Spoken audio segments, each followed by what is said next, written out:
I agree. The finish line is waiting. Fate is on your side. You hear the distant thunder. There's lightning in your stride.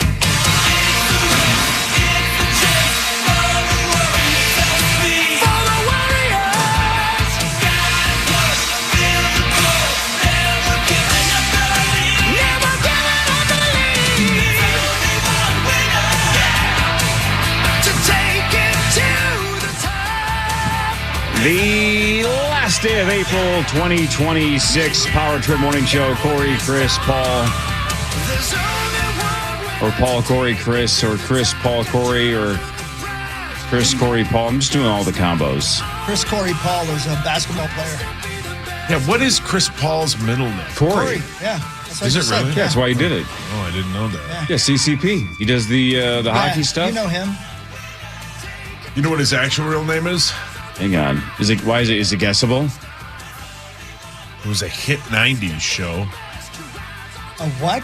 Hit. Oh. A hit Charlie's Angels? 90s The guy's show? middle name is Charlie's Angels? It was on late at night. Not necessarily the news is his middle name. The show is a one-word title? Is it? I think so. Emmanuel? It is, yes. It's Emmanuel? Yeah, Emmanuel, yeah. Emmanuel? Emmanuel. Oh, man. Masturbating in the universe. Yeah. As we watched. What? When you would watch that, when that show, like back in the day. It was a movie. Well, no, I thought it was a show. No. You never saw it? It's a series of movies. I never knew that. Oh, I sure. thought it was a show. Anyway. You were putting on a show. Yeah. You put on the Ritz. 50, great song. God, I wish we could play that. I don't think there was a show that was like a spinoff. I think it was just standalone movies. Oh. But when you would see it on the guide, you'd be like, yes. Yep. Because to you, that was like lotion. the internet back then, right? Like, that was the closest thing you got to, like, not rating Dwight Hockey's, You're talking to him, not me, right? I'm talking everybody. Oh. Because I was watching porn. I didn't have time for that nonsense. No. It was great, I think if you told Hawk what you told me and Parker off the air yesterday, I think Chris's head would explode. Oh, no. What'd you do? What'd I tell him off the air? What'd you do? Here, turn your mic off quick and I'll tell you. Then you can decide whether or not you want to say it on the air. This is interesting stuff. They're talking to each other right now. I can see Yeah, that. okay. Check this out, Chris. You want to hear something that'll blow your mind? Yeah, I probably do. Sauce, what year were you born? 1982. 82. Yeah. 1982.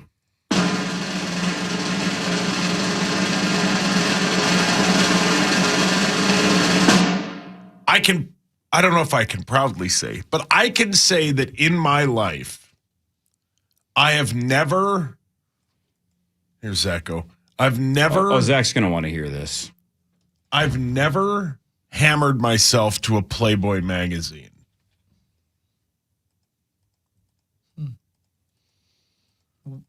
Why not? I don't know. I don't know why I never have. Corey thinks I'm lying. Liar. But I don't think I'm 90%, 95. That's not even how you worded it yesterday. You said you said to print material. Yeah, I don't think, well. Of any kind. I did? Yeah, I thought I just said Playboy. No, National Geographic? No, I believe you might have said magazine. I don't think you would have said print material. No, I would not have said print material. So I think you might have just said magazine. Yeah. Of any kind. Huh. Surprising. Yeah, it's just surprising because of his timeline. Yeah. Like, yeah. Surprising. For Parker was like, well, duh. Like, I mean, Parker's like, what's a magazine? Right, that sounds like, that's something that the people did in Oregon Trail. Exactly. Yeah. So, but you live pre-internet. Yeah. Yeah. The timeline works out pre-internet. I got my latest copy of Minneapolis St. Paul magazine, and I couldn't help it. Genius. Because the Power Trip finished third. We got third right behind Brian Oak. Brian Oak, yeah. Oh, yeah. Brian Oak got second. Apparently, Sauce never finished. Yeah, not to the magazine. Yeah. Did you see dead people everywhere, Zach? No, but I did see a Chevy Impala that is, the carcass of it. Oh. Oh, no. Were there dead people, do you think? I hope not. I mean, it was smashed in pretty good, but, I'm sure those cars are safe. So, Yeah, I hope so. I had an incident this morning where I had one of those moments where there was somebody behind me while I was in the middle lane of three, and they were right on my tail for no reason, and I was hoping they would die. So I hope it was them. Yeah, I hate that. Go around. Yeah, there's no reason for you to be on my tail. You've only got one headlight. I hate that. I'm going 82 in an 80. Yeah, in an 80, yeah. Yeah, right. Of course. And I'm in the middle lane. There's nobody to the left. Go around me. Yeah, you're a centrist. And they got the stare, but they had very, very tinted windows. Tan windows. So I could not see them. They could have had a gun pointed at my brain. I'm hoping the people you saw dead this morning, Zach, were them, because I wished it upon them. Yeah. man, if your wish came true, I know that'd be crazy. And you have those powers. I know. I hope I'd like to know that I do. You know what I mean? I'd like to know that I had that, because I wish that a lot of people, and often I'm like, boy, that was an overreaction. Yeah. Oh, yeah. What if every single one of them died? Man, awesome. Well, yeah. Well, they had it coming. Yeah. Let's just be honest, you know? We'd have to do the show with a few less people, but yeah.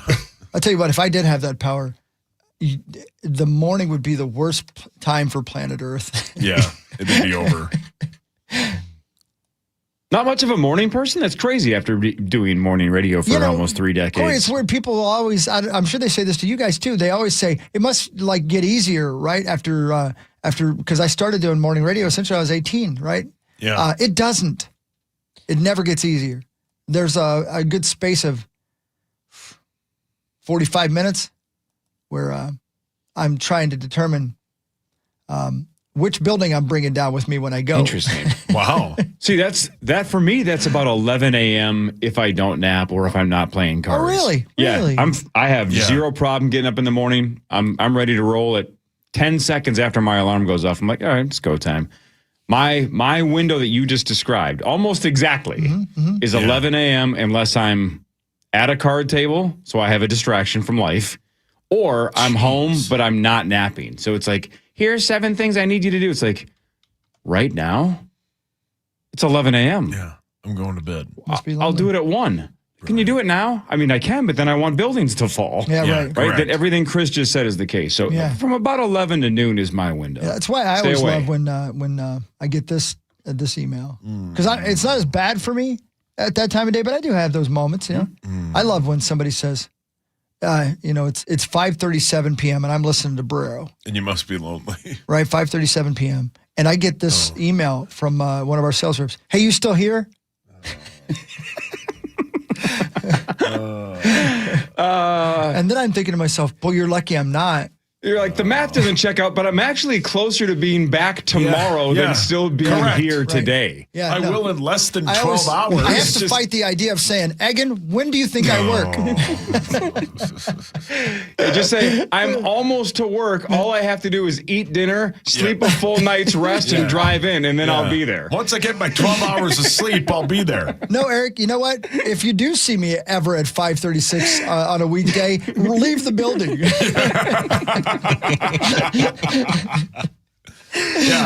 still here. No, I think it's funny when people at noon email us that. You still here? Yeah. Are you nuts? No. It's Friday. Yeah. You know what time I got here? I left at 9:01. It's Friday. What are you That's talking right. about? Oh, man. It's the best part of the gig. It is. The casual 3-day weekend. We technically work Friday morning. We get up. It's like a, 5-hour shift. Yeah. It's not an 8-hour, a 9-hour, no, 10-hour shift. how about We're not digging ditches. I get it, but man, best part of that gig is 9:01 on a Friday. Yes, sir. It's like we essentially have 3-day weekends. This is fantastic. I can go nap. Yes, sir. And I have all of Friday to lose money at cards. I have all of Saturday to lose money at cards. And I have all of Sunday to lose money at cards. Wow. But nobody can stop me. You know what I'm saying? It's my choice. That's the thing. That's the thing. Until go ahead. September. Do you remember? Then what? Oh, yeah, you don't do I don't do Vikings fan line. I complained about it for years, so they'd let me let me stop doing it so I could lose money on Sundays. Right. Yeah, right. good point. Yeah. Because for a couple of years there, I was just losing money on Fridays and Saturdays. I'm like, I'd like to lose money on Sundays too, and they're like, oh my god. Yeah, well, I guess we'd like you to as well. Yeah. In fact, it was really nice of the people at all the poker rooms all over the Upper Midwest for texting and emailing Abbott on your side. Begging. Yeah. Yeah. Yep. Please allow him. Please. Please allow him to return. Yep. The money pool is drying up. We need him. Yeah. We need him. I need the single-handedly cash. saved Dirty magazine sales in the Sauce Upper didn't. Midwest. I know he never has. Yeah. Pornography, same thing. OnlyFans, I'm keeping it alive. Do you still pay for that barking lady? Nope. Did you see Shannon Elizabeth made over $1 million in her first week? And I believe I'm pretty sure she's not even being nude. Yeah, I know. I don't know what she's doing, but I think she made him. Pisses me off. He said he knows. Like, I know. I looked into And I'm it. like, man. But the story I read implied that she wasn't doing anything with nudity. She was just doing some kind of OnlyFans thing and made $1 million in her first week. And she said 1.4. She said her agent got back to her and said that she's already made more money in OnlyFans than she did for American Pie, Scary Movie, and I forget the third one. But it was basically the three things that she's most known for. And in 1 week, she's made more money than those three movies combined. Wow. I'll tell you what. Doesn't that sum up society in It does. 2026? But I mean, I checked it out, sure. And, I'll just, Do you pay for it? I don't know how to say this delicately. But if I'm just going to say this to everybody, not just to her, because she's a fine, famous actress. For any young lady out there who wants to, or old lady wants to start an OnlyFans page, you want me to pay, you want me to spend my hard-earned money. If it's 5:37 and I'm here at work Oh, boy. Here we go. on a weeknight, and I'm opening your OnlyFans page, and you want me to spend some of my hard-earned money, I better go like this. Jesus. Duh. There better be an audible gasp because I can't believe what I've just seen. I'd also like to see her topless. Yeah, right. Yeah. Yeah. Jesus. Jesus. Whoa. Whoa. Eric Egan better hear me go, whoa. At 5 in the afternoon. As he's running out of the building, by the way.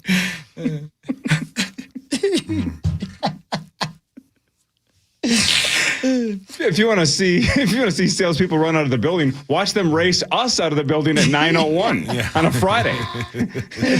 It's called "Who's Been Here the Shortest." Well, the meeting started at 8:45. So Is this a joke? Are you guys still on the air? Here's the end of every meeting on Friday morning. I don't want to see you again for the rest of my whole life. I love Macaulay Culkin's cadence in that sentence. I don't know what about He's his such a tone. brat. It's so perfectly said. I don't want to see you again for the rest of my whole life. The rest of my whole life. My whole life. He's such a brat. Oh God, That movie's so good. man. Sauce, do you ever want to just go do vandalism and just wreck people's houses? Well, but then that you is- look up on your roof and you're like, I got gutter helmet. There's nothing to be that mad about. Oh, no. It was 9:01. They were all leaving at the same time.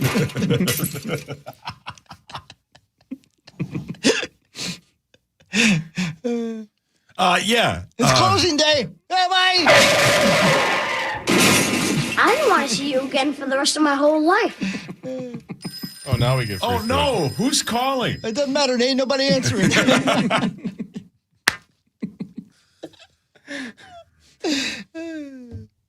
Anyway, who did what now? I love gutter helmet. I don't have to waste a weekend cleaning out my gutters because there's no debris in my gutters. And if they ever had any small chance there was any debris in them, Gutter Helmet would clean them, for free. Go to gutterhelmetmn.com. They're the absolute best. I love it. You do, don't you? Where the hell's Tommy? I mean, this is he's in Phoenix. What? Yeah. You told me he was going to be here today. Yeah, he texted me last night. He always texts me. What the hell? I didn't know he wasn't here today. Is he ever coming in again? What the hell's I going think on with he's Tommy? here next Thursday. Maybe we don't want him here next Thursday. He texted me about Tarzan Boy about 18 times last night, and then he said, "Oh, by the way, I'm in Phoenix looking for dudes." Is there I'll be another back." Olsen brother who'd like to be on the radio? Because apparently Man. Tommy doesn't care no more. He doesn't care. Oh. Ugh. Man, everybody else has full-time jobs, and then it buzzkills their opportunity to be on this show. What's going on? Yeah, what is the goal here? What is going on? What's going on? Care anymore. Tommy don't love us no more. And Yeah. Ben's going to be running a little bit late today. He'll Son be of here a a little bitch. bit after 6:30. The world's falling apart. The world is falling apart. It's a big day in Minnesota sports, man. For what? We know we're going to cover it all. Yeah, man, That's it's what we going to be do. great. I'm going to say this again. I know we talked about we got to go break, but we should not be doing fantastic programming stuff tonight while the Wilds game on behind us. I mean, sure, we should do the initial. That's fine. But we need to just do things during the break so people can watch the Wild game. Yeah, we'll stack it. I don't That's what we wanna- did last Do year it too. during the intermission. Yeah, well, Yeah. yeah, right. I don't want to be talking and somebody looking around me. Yeah, we'll figure it out. It'll be fun. We got prizes to give away. Grandview Yeah. It'll be tonight, great. 7 to 9. Grandview, wait. man. Grandview. Grandview. It's a pretty damn good view. Yep. Every time we go to Detroit Lakes, every time we go to Grandview, every time we go to Duluth, sometimes even when we go to Fargo, I'll be like, man, I should have brought the whole fam, should have stayed the whole weekend. I think that every time. I have never done it in any of those places I just named. Well, they don't want to hang out with you. Well, there's that, because they're always like, I don't want to see you again for the rest of my whole life. Oh. more of the Power Trip Morning Show after this on The Fan.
Welcome back to the Power Trip Morning Show. Got a new 5:50 a.m. bit for you guys. Oh, hell yeah. You want to know what it's called? Yes. We're going to start it off with a bang. Bang, I tell you. It's a little bit I like to call... This is today's top story. Nobody does higher end imaging in the Power Trip Morning right. Show. Well, we don't have an imaging guy. No, we don't. So we have to do it. So you know what you do? You record your voice into a thing and then change it and say, call it a day. I know what you're talking about. Will you play that again? Yeah, that wasn't us. That wasn't any of us. It was the Dark Lord. It was the imaging guy. This is today's top story. Yeah, it doesn't sound like us in any way. No, it doesn't. I don't Who's think the That's devil not guy you. that used to call in? Mangalar. Mangalar. It sounds yeah. like Mangalar. Might be. Zach, I sent you this story in case the boys want to follow along. It's a news story out of lovely and talented Florida. I'm going to play it in my editor so you guys can stop me anytime you guys want me to stop, okay? Oh, boy. Because this is my top story of the day. This is stuff you're probably going to hear about on all the news channels today. Dateline, Florida. For nearly a week, people who live here in the Spring Oaks neighborhood say several homeowners have discovered what appears to be human feces in their yards and mailboxes. Before we continue, Yeah. go ahead. A lot of people have joined Dwight's fan club. Interesting. Yeah, interesting. If he's mailing them feces, it means he's part of the club. I can't imagine how many times we're gonna hear similar jokes in the next 5 minutes during today's top story. Today's what? Top story. 50-year-old Alexis Weber. Oh yeah, hold on.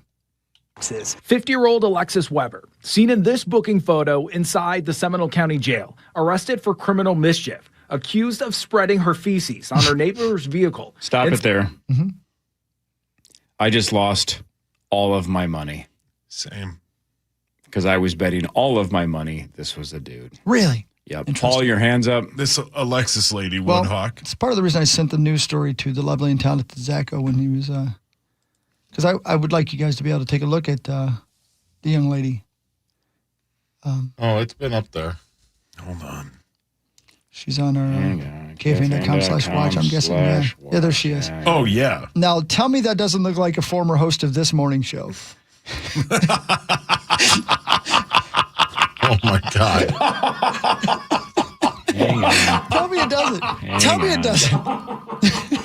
Oh my God. Tell me it doesn't. 1,000%. Does that not look at even the shape of the mouth? If you told me that was Morris's sister, I would say 1,000%. Absolutely. That's his That's sister. Morris now. Maybe. Yeah, good for him.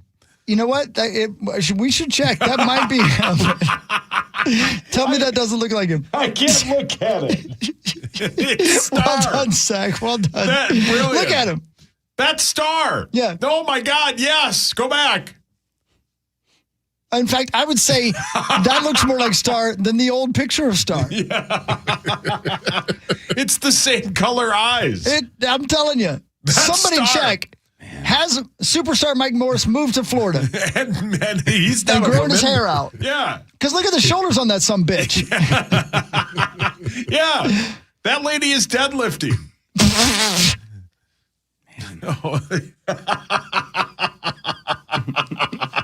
I can't look at it. That's Superstar. Superstar, no. Superstar. I'm sorry.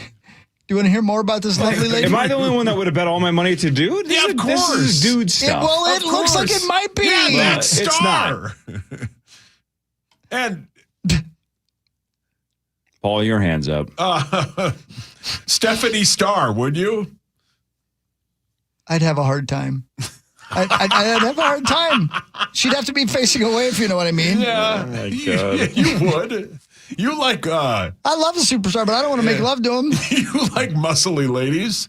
If I'm ever making love to him, it's because he wanted it. You know what I mean? All I can see every time is looking at that picture is that right? They got no iced tea. Yeah, they don't got no iced tea. I'll have to do it tomorrow. Inside the Spring Oaks neighborhood, we stopped by the home where Altamont Springs police say she lived after she bonded out. But no one responded. Yvette Gomez says her family called Altamont Springs police last Thursday after they discovered what appeared to be human feces spread along the driver's side of their vehicle. It had to be hard to believe. Okay, now. There's a word we're about to hear here I've never heard before. My husband texts me and tells me that his work van is full of feces. I was like, what do you mean? He's like, yeah, there is poop on my van. And I just couldn't believe it. Gomez says she gave investigators surveillance video showing someone who matches Weber's description, stopping near the vehicle and adding she's seen Weber several times while she exercises through the neighborhood. When I look back through my cameras, guess what? That is she. Okay. Oh, my. That is she. Guess what? Look back through my cameras, guess what? Guess what? That is she. And people who live here in the Spring Oaks neighborhood say that wasn't the only incident. In fact, the homeowners here say Saturday morning they came outside to their food pantry when they saw what appeared to be human feces spread all along the bottom. Saturday morning, you come walk outside, and what do you see? Crap all over, literal crap all over the food pantry. Whoever did this is probably a disgusting person, and I was very shocked. Altamont Springs police say early Tuesday morning, their detective witnessed Weber defecate in the front yard of her own home before arresting her for damage done to Gomez's husband's vehicle. Spring Oaks HOA Vice President John Battle says Weber's behavior is not welcome in their community. Help put an end to this and get the police involved, and because if you call and say, hey, somebody is feasting on my car, it's Florida, you're not going to believe it. We also asked Altamont Springs police if they're aware of social media video where Weber seemingly admits to defecating in public, and we asked for details on the other incidents that were reported. We're told we should receive more information on Wednesday. In Altamont Springs, Troy Campbell, News 6. Okay, hang on. So this is a Florida station, correct? Yeah. Did that guy just say, this is Florida, you're not going to believe it? Yeah. No, it's the exact opposite. Completely, yeah. Lack of self-awareness there. Yeah. That's the most likely state where somebody is feces all over the side of a car. Star sister. Which, by the way, for the record, Morris is a good-looking dude. Yeah. So when we're like, ick, it's not that Morris is hideous. No, Morris is a good-looking man. This is a perfect example. That's a good-looking dude. You throw a wig on him, that's a hideous woman. Because he's a masculine guy. He's got masculine features, right? He's not going to be feces all over somebody's car. I certainly would. Unless it's rookie minicamp. Yeah, right. Yeah. Right. Yeah, and Demetrius Underwood pissed him off. Unless they screwed up the copy or had him call lowball. Beep, bop, boop, bop. Oh, God. So that's my top story Man. of the day. That was brilliant, Hawk. Thank you. Thank you for that. I haven't laughed that hard in a long time. That was so good. That picture is so good. This is today's top story. I did like when they said, we don't like this in our community. Yeah. No, that's for other communities. Yeah, get her out of here. We don't spread poop on cars in our community. Take that elsewhere. Neighbors say they saw the lady long snapping feces. And then deadlifting garbage cans. They told her not to do it again. It was going to cost her $1,500. And he threw 2 handfuls of crap and said, put me down for 2. You know, all-time story. Looking at her photo, it looks like Easter got away from her. Yeah, oh yeah. Brilliant. Yeah. I've seen her running in the neighborhood. She's usually singing AC/DC's Back in Black as loud as possible. Brilliant. Front page sports. Front page sports after this Power Trip Morning Show on a Tommyless Olsen Thursday. Man, This is 3 in a row. what's going on, man? I don't know. He didn't like us no more. I wonder if he's just out feces everywhere. I don't know what he's doing. He does like to feces on couches in Vegas. Fair. Yeah. True, he does. That's true. Yeah, Ben Lieber in a little bit. This is the Power Trip Morning Show on the Fan.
Time now for Front Page Sports, presented by Holiday Station Stores. That's right. Holiday Station Stores, 3 for $8 Monsters for limited time. Mix and match any flavors you want of Monster Energy at our friends at Holiday. Thanks, Holiday. Hell yeah. Thanks, Holiday. That's right. Yeah, go get a Monster. I've got my ultraviolet right here. Oh, yeah. Violet, that's violet. a top 3 or 4. Yeah. The purple one. Agreed. So Purple good. drank. Here it is. Get whichever. Yeah, get whatever you want. It's Holiday. It's America, man. Yeah, man. Violet. You're turning violet, Violet. 2 giant games tonight in the Twin Cities. The Stars are at the Wild tonight at 6:30. Game 6, this is, with the Wild up 3-2. We can close out a series. We can do this. I caught first segment of Wild Weekly last night with Kevin Fallness and Brandon Molesky. Fallness said this is just the second time in franchise history we have led a series 3-2. That seems weird. Yeah. I think the last time they did it was the last time they went to the second round. That is correct, in 2015. And I bought a last-second ticket there, that game. on the Nailed it. street. Thank God it wasn't fake. Yeah, how about that? Good So, times. obviously the Wild have won series before, but it's not when you're up 3-2. It's only happened once. How many times did it happen when the other team we're playing was doing it? When they were up 3-2? Yeah.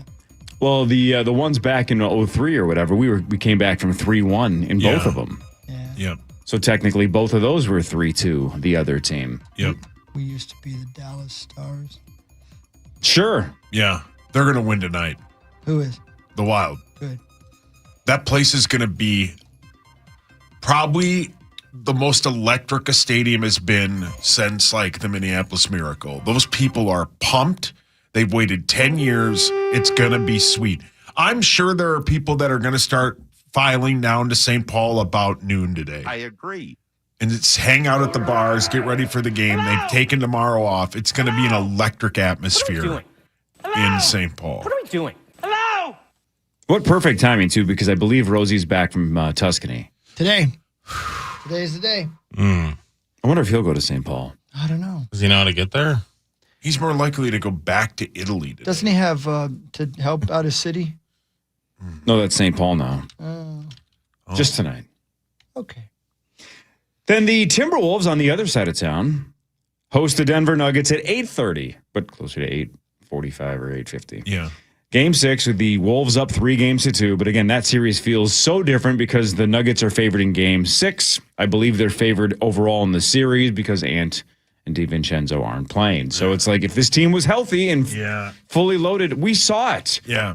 That we were going to beat this team. I'm not convinced we're going to anymore. Me either. We needed a legendary performance out of Io to win without Dante and Ant. And unless we get some legendary-esque performance out of, well, likely McDaniels or Randall, Ew. it's probably not happening. What? Ew. So it's just weird, man. It just sucks. I think the Wolves were going to do it. We'll never know if it goes south. It's like it's like unbelievable optimism right now for the Wild. Yes. And it's just absolute pessimism and like, I guess, good luck to the Wolves. Like, we all want them to win. It just doesn't look like they're going to. No. But how great would it be? Adapt and win. Yeah. Yes. Well said. Shock the world. Yeah. Like, Zachary, we joked about this yesterday. I don't want to go back to Dallas just because it's like we're the better team. It's the puck luck factor. Weird things happen. I don't want to go back to Dallas because, yes, can we win in Dallas? Of course we can. Yeah, we did the other I day. just don't feel great about it because you just don't want something to bounce strangely and all of a sudden you're out. I'm convinced if the Wolves lose tonight, it's over. Like, to me, this is their last chance. Oh, yeah. The Wild aren't done if they lose tonight. I just don't want them to lose. I think the Wolves are absolutely smoked if they go back to Denver. Yeah, I agree. This is last chance for the Wolves, not necessarily last chance for the Wild. Yeah, last chance summer dance. Last chance summer dance. Yeah. You know what I'm saying? You know what I'm saying. Yeah, the party zone, right, Zach? The party zone. Zach, you all right, buddy, or what? What do you mean? Emotionally, how you doing? Yeah, I mean, there's a lot, riding on tonight. No, and, I'm not talking about the Wild. I'm talking about you. Oh no. Like, are you okay? Why? In general. I'm all right. I don't get it. J.J. McCarthy on Monday posted that he recently got married in Mexico on April 11th. They kind of made it public a couple of days ago. They've been dating since 2018. They had their first child last September. But as of April 11th, J.J. McCarthy is a married man. Yeah, I saw. At least you have the wild, buddy. Maybe they're going to win for you. You never know. Did it for you, Dad. Yeah, maybe tonight's for you. Did it for you, Dad. They know you need a pick-me-up. They know you need a little positivity boost, and maybe the Wild can deliver. Yeah, do you think he'll be there? I mean, maybe with his new wife. He's on his honeymoon, I'm guessed. Maybe the honeymoon is, obviously, McCarthy had a rough year. You know where you should go just to, de-stress and relax? Grandview. It's a good choice. Tuscany. Approximately 40 to 50% of marriages. Okay. Mm-hmm. I mean, yeah, play the odds. I'm gonna put 100 on black. The Mariners beat the Twins 5-3. The Twins out-hit Seattle 12-7, but they didn't push enough across the plates. Bradley, 7 innings, 4 hits, 2 runs, 7 strikeouts. Look it up on your phone. The Twins are now 13-18. They've lost 11 of their last 13 games. 13 games ago. Correct. 13 games ago, they had the best record in the American League. Now they're 13-18. This team needs an enema. Needs a lot of things, and I feel bad for a lot of the guys on the team. I feel bad for them, especially for our guy Shelty, because he's driving a car with 4 flat tires. The bullpen is awful, and the bullpen can never hold a lead. They're having, so far through, 31 games, how many they played? They're having an elite season from Taj Bradley. Taj Bradley is having a career year. Pitch is outstanding yesterday, and that awful bullpen just coughs up a bunch of runs. Our guy Joe Ryan, pitching well. The bullpen is terrible. When you have guys that are making $7 to $8 million in NIL, and it's about $1 million or two less than what the entire bullpen is making, that's sad. I know the owners don't care; they never will. But it's a shame that they have gutted the bullpen and then put nothing back into it. That's why this team is bad. Well said. Thank you, Rosie. Well said. Yeah, thank you. Well said. That's okay. We got the Frost. We're good. Yeah. Yep. We got the Frost. We got the Wild. We have a lot of things that distract Zachary. We have Dusty Mond. We have Dusty Mond. Yeah. We're going to Grandview tonight. Hell yeah, man. Grandview tomorrow morning. I'm going to scratch my eyeballs out of my Hawk and I are going to watch the Timberwolves game in his room. He's having a watch party. Well, just the two of you? Yeah. We'll do our bit first, and we'll go to my room. And yeah. He's got to FaceTime my dad, though. Yep. And by FaceTime, I mean have a seat. We got to call Papa, too. Papa. Hey, I'm pretty sure, I hope I'm not, getting ahead of myself here. I'm pretty sure we have that same kind of badass KFAN golf bag to give away. Oh, hell yeah. Remember last year? The winner of Initials got that sweet-ass golf bag. It was awesome. One of a kind. Now it's going to be maybe 2 of a kind. Hell yeah, man. I think that's the case tonight. It was awesome. I'm not even a golfer. I'm like, that's sick. Yeah. And 1 of 1. Yeah. And now yeah, maybe 2 of 2. Yeah.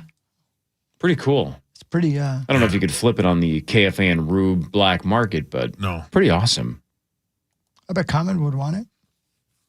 He's going to be there. He is? Yeah. No, it's the power trip at Grandview for golf opening weekend. I don't believe Common's there. No. Huh. Has he ever done?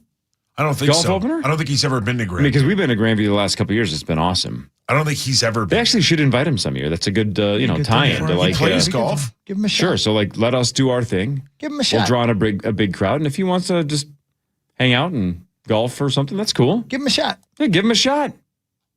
You know? I know. I mean, I wouldn't do his show from up there or whatever like we do, but still, Silly, but yeah. he could come up there and golf. Yeah. Does he play golf? Yeah, he's the unofficial ambassador to the state of Minnesota for golf. Oh. You know? Anyway, Yes, I I've know never we're heard going to that. be there. I've seen all the images on social media. We're definitely going to be there. Not 100% sure if he is. That's right. Yeah, don't know. But we'd like to invite him. We have 1 million guests on this show. He can be 1,000,001. Yeah. What hey, really Rose. matters is next. Ben Lieber will be here at some point this hour. We just don't know exactly when, but sometime in the next, 20, 30, 40 minutes. What really matters after this? Power Trip Morning Show on the Fan.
been talking about it all morning long, but it all starts tonight. Join the guys tonight for off-air fun and games and great prizes. Then stick around for a live broadcast tomorrow morning, including the Initials game, your shot at a 2-night Grandview stay with food, golf, and a massage at their spa. All the details right now, KFAN.com/Grandview. Zachary, are you going to be running the cameras and stuff tomorrow morning? Yes. Are you able to play Initials as well, though? Yes. All right, so the plan then is it'll be Zach, Sauce, Marnie, Hawk, and one Rube, and those 4 will lose to Chris. Yes, correct. Yeah, I'm good lately. Man. I don't know what happened. I don't know. This game shouldn't be streaky. It is. I don't know why I know. it is. Yeah, he's really good at I don't it. know. Weren't you just tested for testosterone? I mean, It's true. Maybe that's what it is. I don't know, man. I don't know if that has anything to do with it or not. Because, well, Marnie's testosterone was way up last year. yeah. Yeah, she looked like a female Morris. She did. Yeah. She was fecing everywhere. Yeah, she always does. She will at Grandview it's hard tonight and not tomorrow. to, yeah. Yeah. So, no, but we're going to let a Rube play, too. Hell yeah. So it'll be you 4 and a Rube. We'll do a random draw tomorrow morning. Random. Hell yeah, man. Yeah. And come on out tonight, man. Yeah, because what are we doing? 4 or 5? What do we normally do? How many people do we let play on You think these? there'll be 4 people there?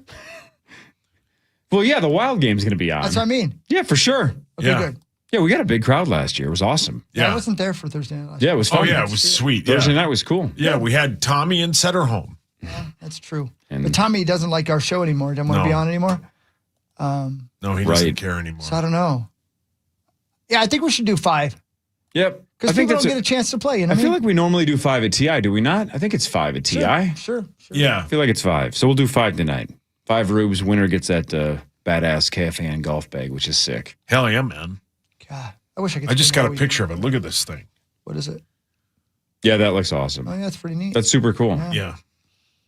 Just getting my hair cut yesterday, and the gal goes, "Do you golf?" And I'm like, I wish I did, but I truly think it's too late in life for me. I'm 46. No way. No way. But I don't want to waste 10 years just to get okay. Imagine a waste of time. Imagine a thing you could do though with your time that didn't involve you losing all your money. Yeah, but golf's super expensive, right? Yeah, but Poker's expensive, but I have a chance to win a lot of money. A chance, even if it's slim. The thing though, I'm not going to win money at golf. The thing about buying golf stuff and playing poker is you have things for your money. Yeah. Good point, Hogs. If you play poker, other people have things for your money. Yeah, but then I'm making a lot of friends because they're like, "Oh, he's here, great." Yeah, they are happy to see you. They're happy to see me, right? So they're all like, "These are your friends." A lot of high fives and backslaps and like, "Oh, best of luck, buddy." And I'm like, "Hey, thanks. Everybody here is really nice." Yeah.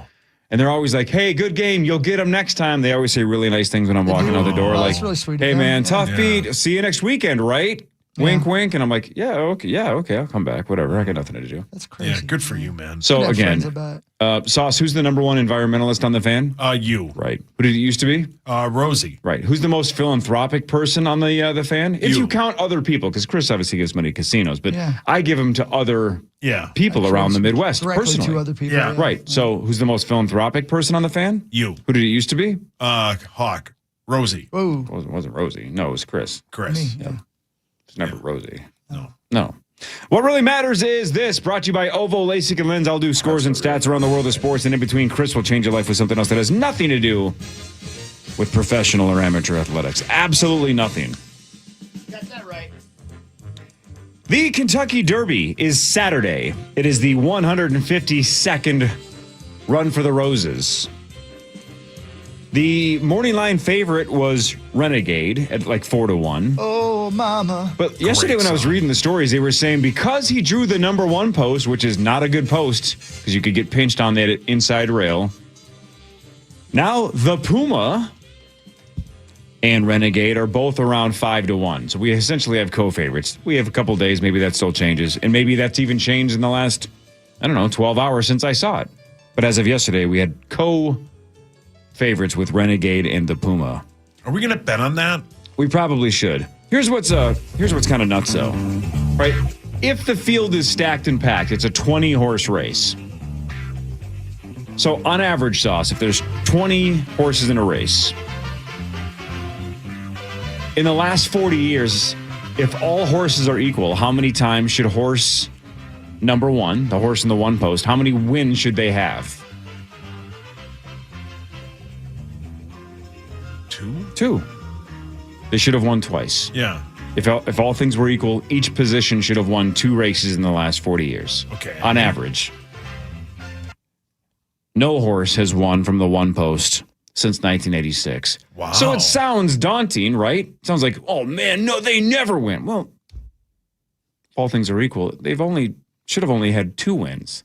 You know what I'm saying? So it sounds worse than it is, but Kevin Gorg and other horse experts could probably tell you it's not just about that. It's like if you're the wrong kind of horse and you get pinched on that inside, then you have to go all the way to the back, then you have to work all the way around. It's a mess. Getting pinched on that inside rail sucks. So Renegades on the inside. I love the Derby. Maybe I should go some year. Yeah, I've heard it's sweet. Chris, you've never been, right? Not to. I've been to the racetrack for other races, but not to the Derby. No, it's a big deal, man. And is it not? Correct me if I'm wrong. Is it not an absolute hellhole like around Churchill Downs? I mean, it's Kentucky. It's not necessarily like scary hellhole. It's more like poor people hellhole. You know what I mean? Like it's just depressing. Yeah, it's just surrounded by people, hardworking people. Isn't the Masters the same way? Yes, Augusta is kind of a dump, from what I've heard. Yeah, outside of the actual course itself. Outside of the actual course, yeah. It's like Disneyland in California. The scariest target I've ever been to is about 3 miles from Disneyland. There's some dicey areas around Disneyland. Well, yeah. How come all of the best things in America are surrounded by crap? Go ahead. Oh, because Dwight Hockey lives there. He doesn't live everywhere. How about this, Hockey? Yeah, let's bet on the race, though. Right bet on the by race. Churchill Downs is a Rallies. Have you ever been to a Rallies? Dude, it's exactly like Checkers. Yeah. It's the exact same thing, and Super I've been to all good. of them. Yeah. And they're delicious. Can we not ask Great people fries. if we've been to a rally? Yeah, great point. In Kentucky. Kentucky, it's good. Thank you, Zachary. Well played. What really matters, though? Well, yeah, there's a Wendy's everywhere. What really matters is this. So an interesting thing happened last night. Completely surprising. So the great, lovely, and talented, what's the comedian's name we just had in? Craig Gass. Thank you. Oh, yeah, that we just had in. Yeah, 2 days ago. Craig and I went to Gass. see Jeff Tate last night. Jeff Tate is the lead singer of Queensryche, Operation Mindcrime, Empire, Jet City Woman, Queensryche. So we went to the Varsity and saw him last night. Oh, hidden gem, Varsity. I love the Varsity. And got an opportunity to go down and spend literally about an hour just hanging out with Jeff Tate. 15-year-old me was pissing himself last night. Right. You know what I mean? Yeah. I just couldn't believe it. And Craig is the best, man. And Jeff was just the best guy. He was so nice. And he told us a story about when they were a brand new band and Kiss took them under their wing and took them out on the road. And they were at Madison Square Garden. And Jeff said, we just finished our set and we play in Madison Square Garden. We're a baby band. We just finished our set. We come off stage and we're backstage eating our post-show meal. And I look up and I see Gene Simmons, from Kiss. And this is when they didn't have makeup on. So it was, yeah, right. Gene Simmons standing there. Looked like the female Morris. And at the time, Gene was dating Diana Ross and Cher. And neither one of them knew that Gene was dating the other one until they both got to the concert at the same time, backstage. No way. And Jeff told us that he was sitting eating a sandwich at Madison Square Garden, which his mind's blown because they're still a baby band at this time. And he looks up and he proceeds to watch Diana Ross and Cher have a fist fight backstage at Madison Square Garden over Gene Simmons. Wow. And Gene just stood there and watched and wouldn't let anybody break it up. And he said it was a real fist fight. Man. Yeah. Jeez. Yeah. Diana Ross and Cher. That would be like if Somber was dating Dua Lipa and Megan Thee Stallion. You know what I'm saying? I don't know what words you just said. Are we talking about the Kentucky Derby? No, that's Renegade and the Puma. Oh, mama. Great song. Anyway, so that was a cool story. But that's not the crazy thing that happened. The crazy thing is I went out to watch the show, and right as they were about to start, he played the entire Operation Mindcrime record, which was awesome. Great record, right? So good. And then after that, he played Other Dimes. I love Other Dimes as well. That's a great song. Great too. song. He played Sign Lucidity, Empires, Jet City Woman, all the great ones, And he sounds great, by the way. He's 67 years old. Still got it. Still got it. And hi, buddy.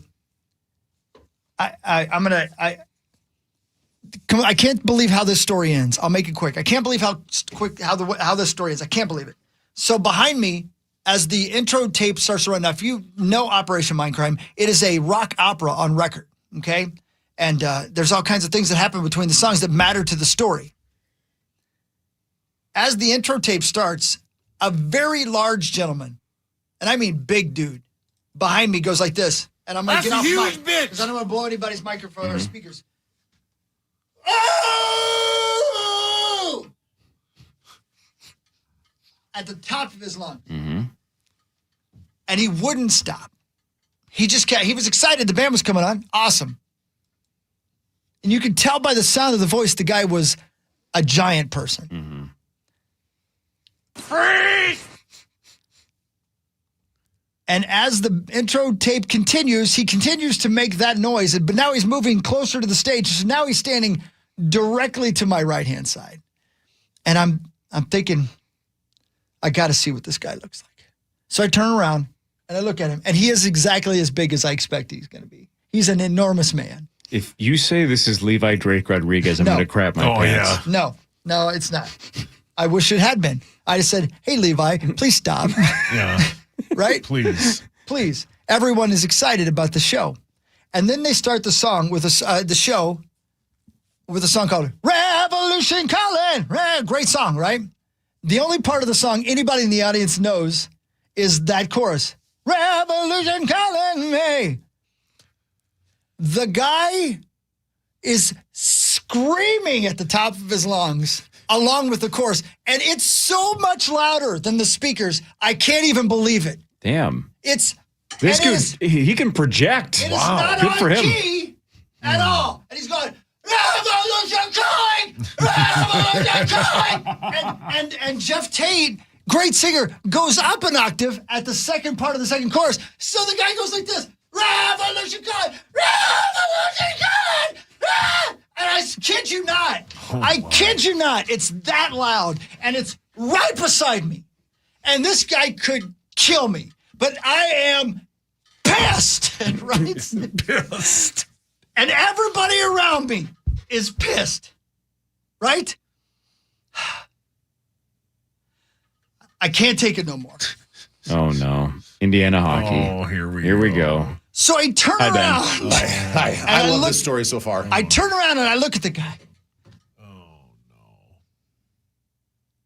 And I turn back around and I go, well, I'm going to have to move because I don't want to have to listen to this guy all night. And I say it that loud, right? Mm-hmm.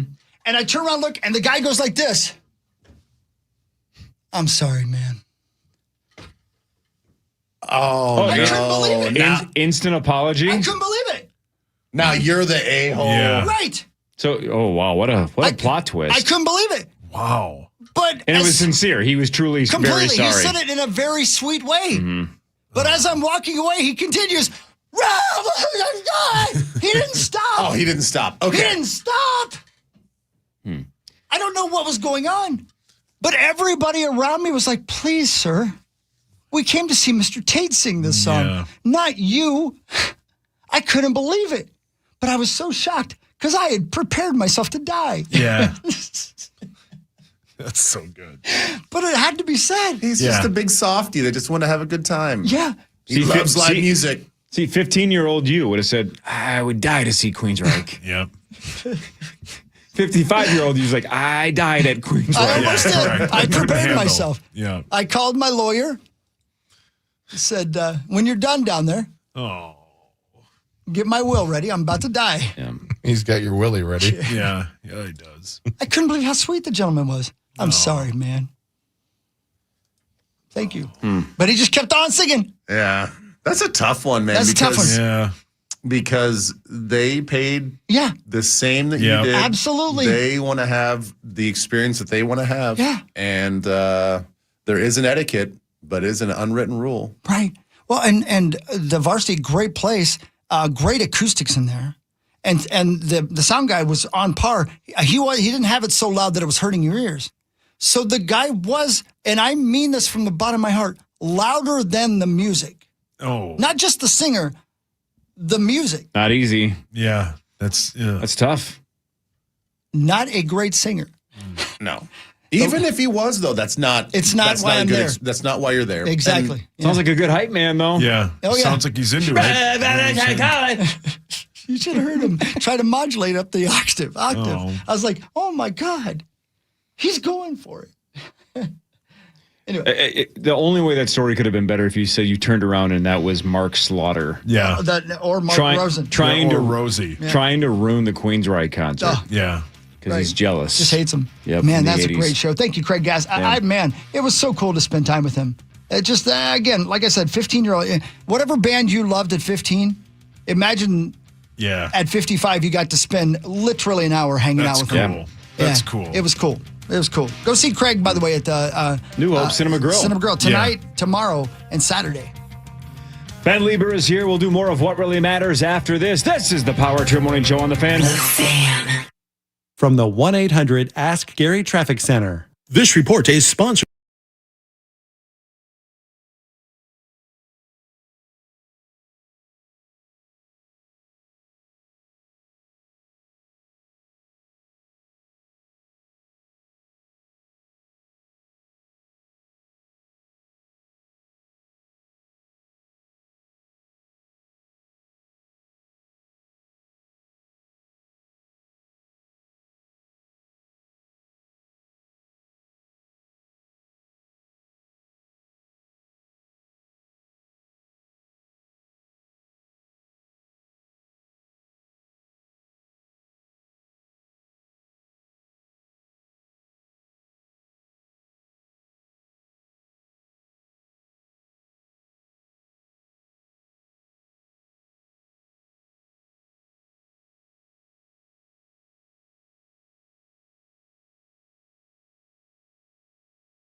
back. Power Trip Morning Show at 6:45.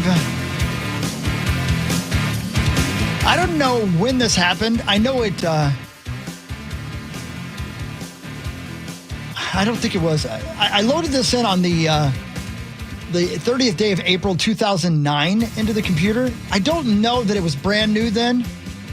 It could have been, I guess, though. We can look it up. But on this date in history, this was loaded in to our computer. Charlie. The best. Charlie bit me. Ah.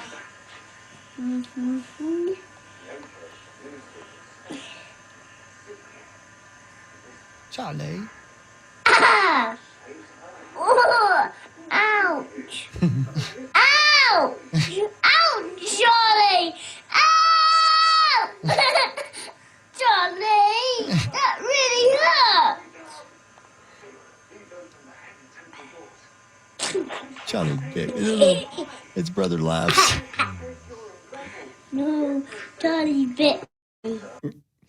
You know, that was back then when the internet was fun. It was when a video like that would pop up and everybody would go, "This is the best." And you would send it to everybody and they would laugh. And then they would send it to 15 people and they would all laugh. And now if that exact video popped up on Twitter specifically, but most of the social sites, it would be, what kind of parent lets a kid just bite another kid? Yeah. And then somebody else would say, "Shut up. What are you, teeth shaming? I was bitten. I'm a bite victim." And then they'd be like, and then somebody else would be like, "Well, I lost my teeth in a car accident. So you should feel lucky just to have teeth. You should be honored just to be bitten." And I'd be like, it's just a kid getting bit. It's funny. Oh my God, you're so right. It's just no fun The way you anymore, just man. went down that whole little timeline That's about how it all these happens. people are just like such victims all the time and victim shame and whatever. And we can't just have fun. No. Yeah, we just can't have a good time. Oh, man. You know what I like to say too, though?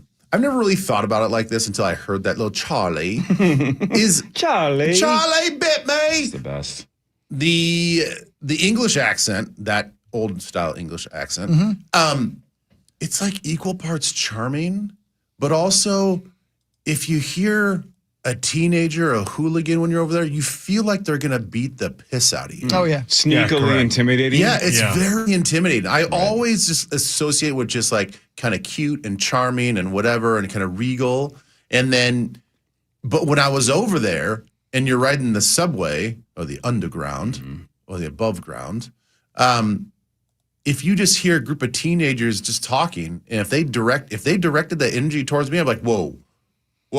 Here, even if they're just trying to have a conversation, I'm like, whoa, I want no trouble here, boys. You know what I think it is the adult English or British humor is so dry and sarcastic that even if a teenager said something very surfacey, she's like, is this guy like sneakily threatening me? I know, that's like, is he like Jason Statham? Right. Like, is he going to just slit my throat? He's definitely dressed nice as well. Yeah, for sure. You know? Better than and us. probably smoking.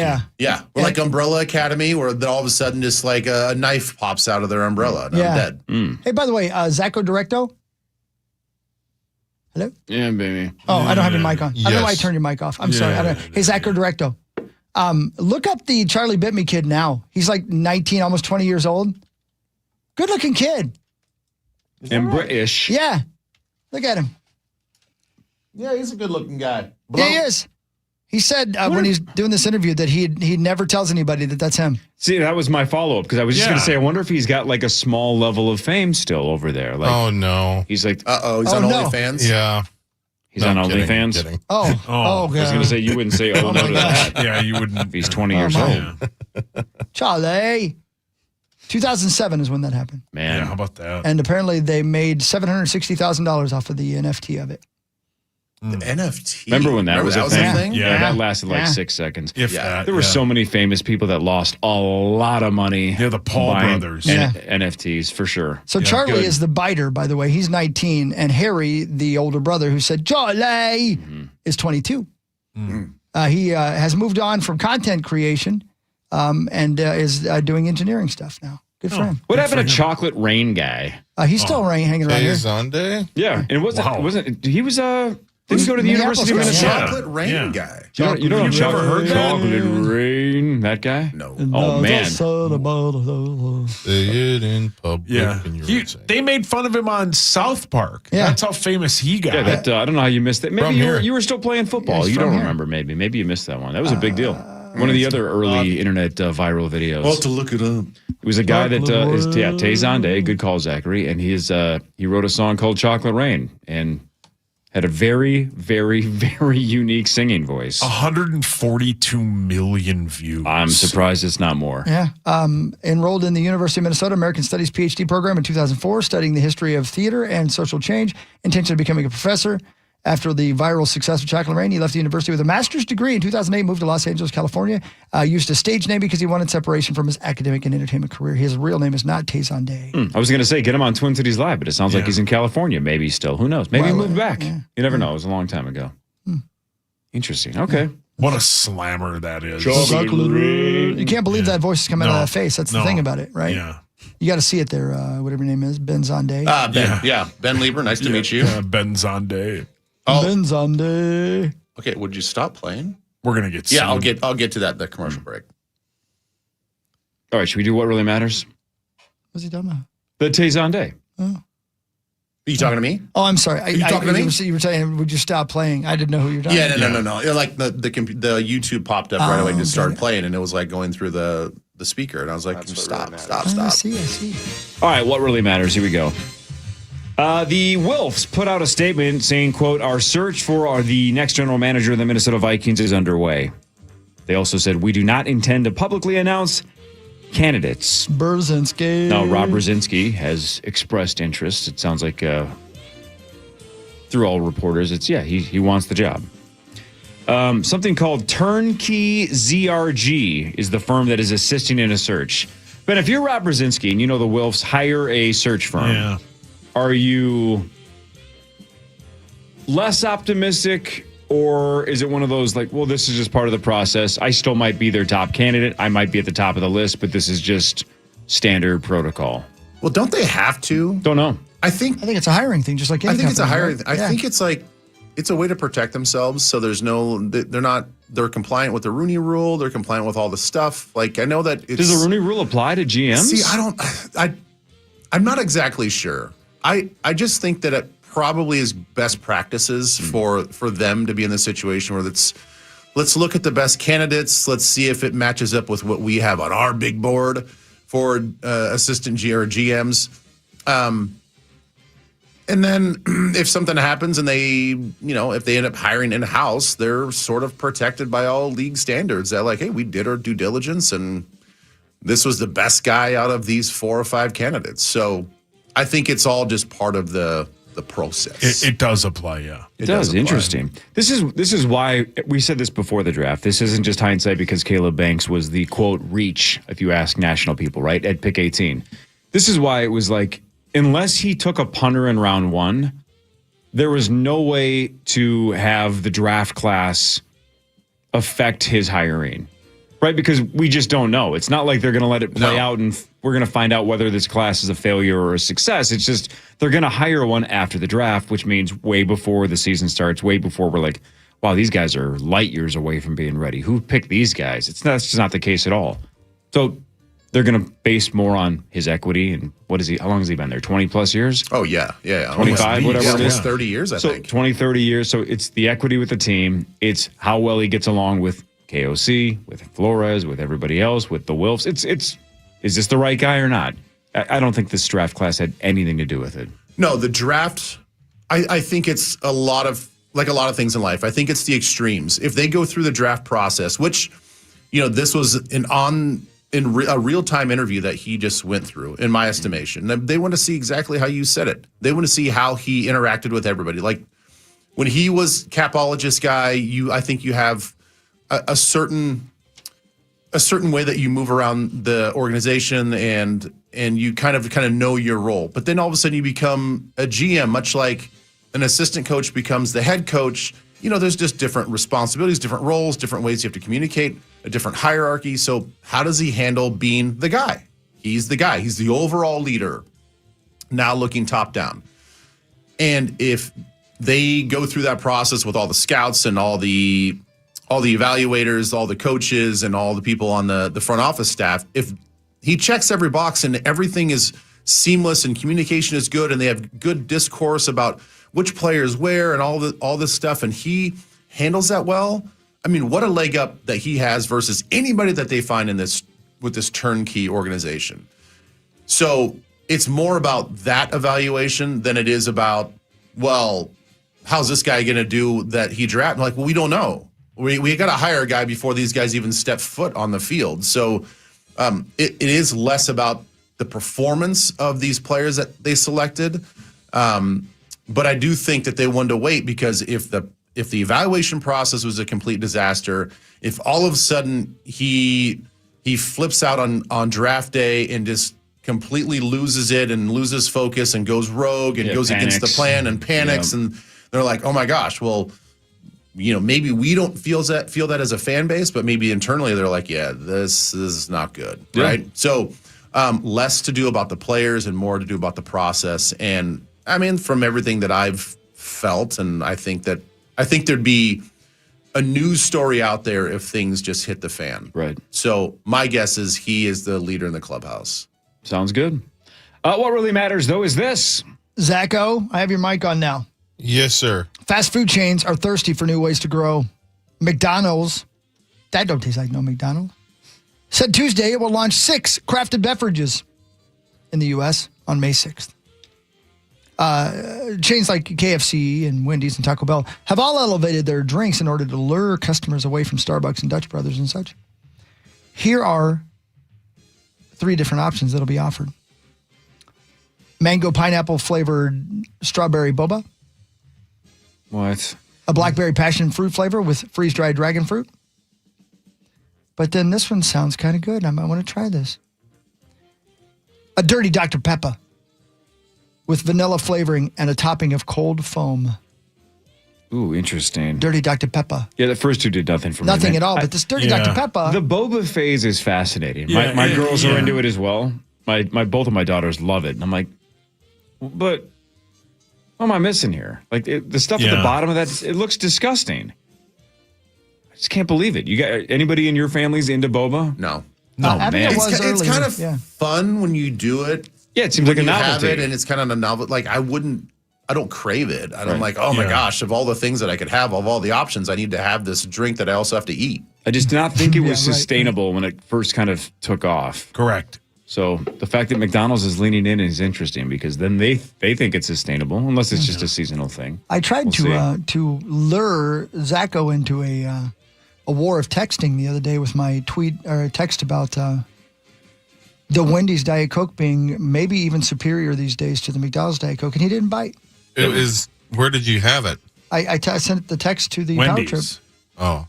Well, I know, but which Wendy's? Because they're freestyle for the most part. The one in Rogers. It was a delicious. It's regular, out of the regular fountain. I didn't see them squeeze the teat. Okay. To be honest with you, jeez. I only had them handed through the window, but it tasted just perfect. It was a perfect Diet Coke. I mean, I will say Wendy's used to have really good when they had their own stuff. In fact, I actually had Wendy's for the first time in years at the airport a few weeks ago because they don't have freestyle at the Wendy's at the airport. So I was able to actually enjoy a meal there. Man, those burgers rock. They're so good. Yeah, Wendy's Wendy's is Wendy's is maybe my favorite of the fast food joints. So good. And it doesn't. I mean, looking at the menu here in Rogers, they might not. I hope that maybe is a sign they're all switching back because they do have really, really good Diet Coke. Now, better than McDonald's. Sacrilege. Yeah. But I looked at this. Some of the other drinks here: Orange Dream, High C Orange Lava Burst with vanilla flavor, and finish with cold foam. Yeah, that happened to me once. I had to go get checked. Oh, sorry, Hawk. I'm like, this shouldn't be cold. Hey. What the hell's wrong with you? Why is it so foamy? Oh, you're in an ice bath. You need help. It's the crema. Yeah. That sounds nice. I'll have that. Gross. That was my nickname in high school. Yeah, Oh. I know. I remember. The whole town knows. Ben, I appreciate you putting up with my text. Check this out. I texted Ben about six times yesterday about poker. Oh, yeah. Go ahead. Yeah, I appreciate you at least flattering me and putting up with it. But the reason why I texted Ben is because I'm guessing. the World Poker Tour at the Seminole Hard Rock Poker Showdown in Florida, $3,500 buy-in. Yeah. There were 1,417 players. I once waved at that casino. Yeah, you did.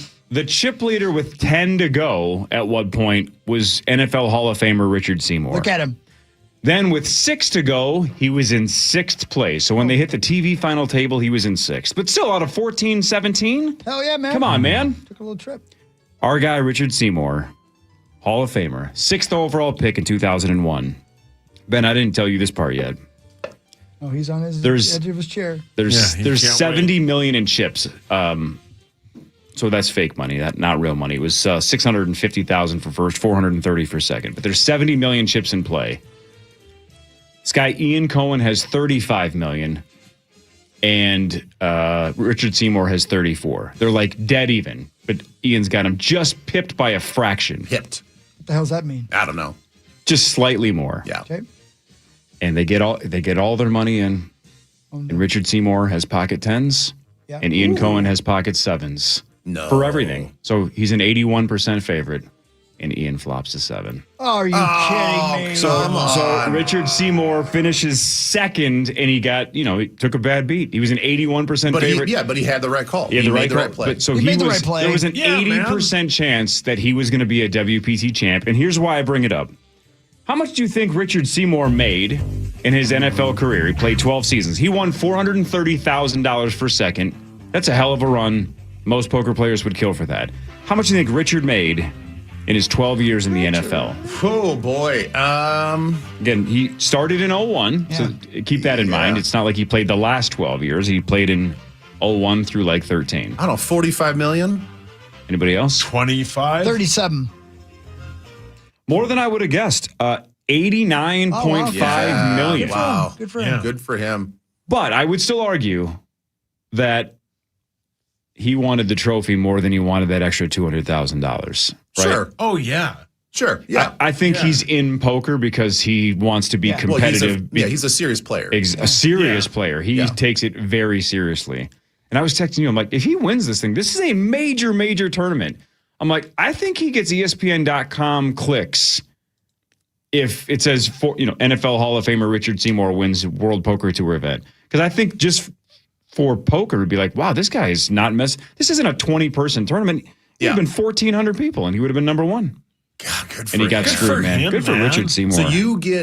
So technically you get nothing as far as recognition other than just finishing second. Yep, you get $430,000. Yeah, you get the money, but as far as accolades and stuff like that, you're like, hey, good for you, you got second. You definitely get a lot of love from the poker community going like, damn, this dude's legit. He's not messing around. Yeah, so he gets mad respect. Tons of respect. But I think he knows to be a WPT champion is next level. Yeah. And he was that close. I'll share this part of our dialogue too as well. So hopefully Sauce and Chris, you'll appreciate this. That he sends me the news story. It's just a picture of the players saying like this is basically the final six. Final six. Richard's in the middle, looking cool as hell. Yeah, and I don't even look at the chip leader. I don't look at the leaderboard or the standings or anything. I just chose a guy based on what he looked like, and I said, I'm cheering for this guy, this Ian Cohen guy. Yep.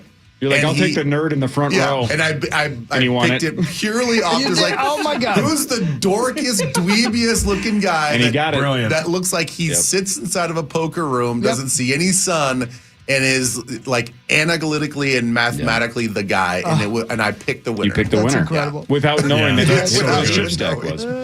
was. The news is next. Ben Lieber is here. This is the Power Trip Morning Show on the Fan.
He bathed in a bathtub filled with breast milk. Oh my God, how do you get that done?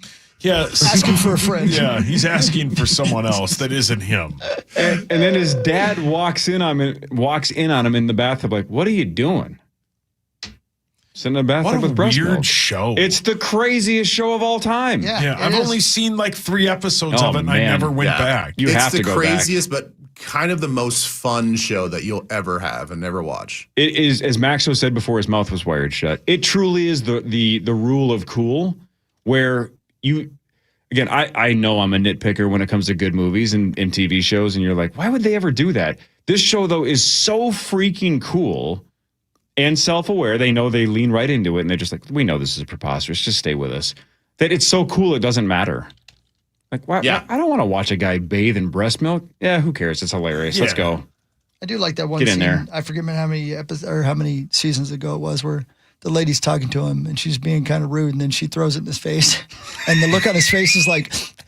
So, by the way, I saw somebody on Twitter. I wish I could give somebody credit because this is not my idea, but somebody on Twitter said, "Has anybody given the internet more memes than Anthony Starr in Homelander?" No, there's a ton of them. There are so many that are used constantly. Even if you're not a fan of the show or watch the show, you've definitely seen Homelander memes if you spend time on social media. Wow.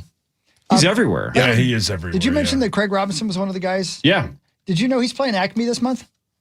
Is he really? How about that? We should get him God, in. he's so funny, man. Love that guy. Yeah, he's great. There's I got the list yesterday. Daryl from The Office. For May, and it's incredible how many Big names are at Acme. big name. Isn't Bobcat at Acme? Bobcat soon? too. Yeah, coming up this month. That's all happening this man. month. Let's see. Sweet.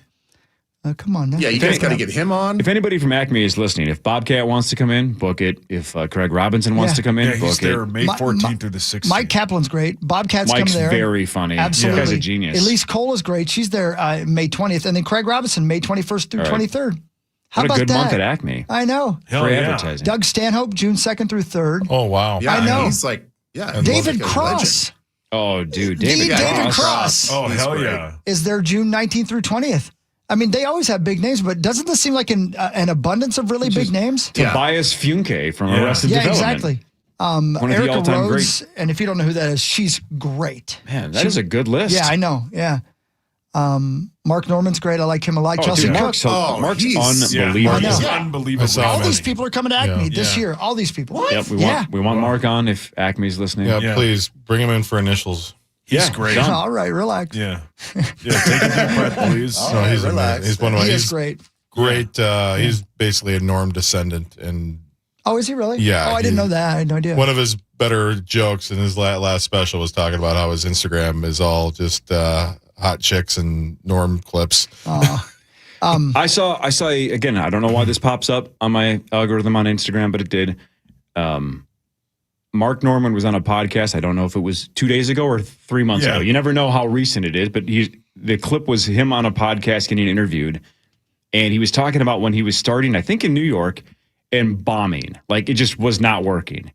And he said he didn't even realize it, but he was just doing like Seinfeld. Like, do you guys ever notice it? Like that? Oh, wow. He said the moment he realized why he sucked, he said he was so much like Jerry without knowing it that he was walking on stage and somebody from the crowd was going boom, ba-dum, ba-dum, ba-dum, ba-dum, and started doing the Seinfeld. Brilliant. And he said it hurt his feelings so badly, but he's like, God dang it, that guy's right. I'm just doing Seinfeld stuff. God dang it. And then that was his turning point. By the way, stop doing Jerry. November 12th through 14th at Acme, our friend Kelsey Cook. Yeah. Oh, hell yeah. She's crushing it right now. She's killing it. Yeah. It's because she's a 10 out of 10. She's fantastic. Every Awesome. show Mark has is sold out. Dude, check this I out. believe it. Check this out. This week, Julie Kim's there. From Crazy Rich Asians, the really? Daily Show. Yeah, she's there right now this week. Holy crap, I didn't know that. I got to get over there. I'm telling you, man. I know. Yeah, who's the booking agent at Acme right now? They're killing it. Steve Lombardozzi. Oh, Steve Lombardozzi. Steve is? God, Homelander would not want anybody else to have the spotlight. No. Homelander. Who came up with the name for the boys? I just freaking love it. Soldier Boy. Homelander's Instead a of perfect Captain name though, America. for him. That's It funny. is. You know, yeah, perfect. What a- Sounds like what a a big time show. wrestler, you know.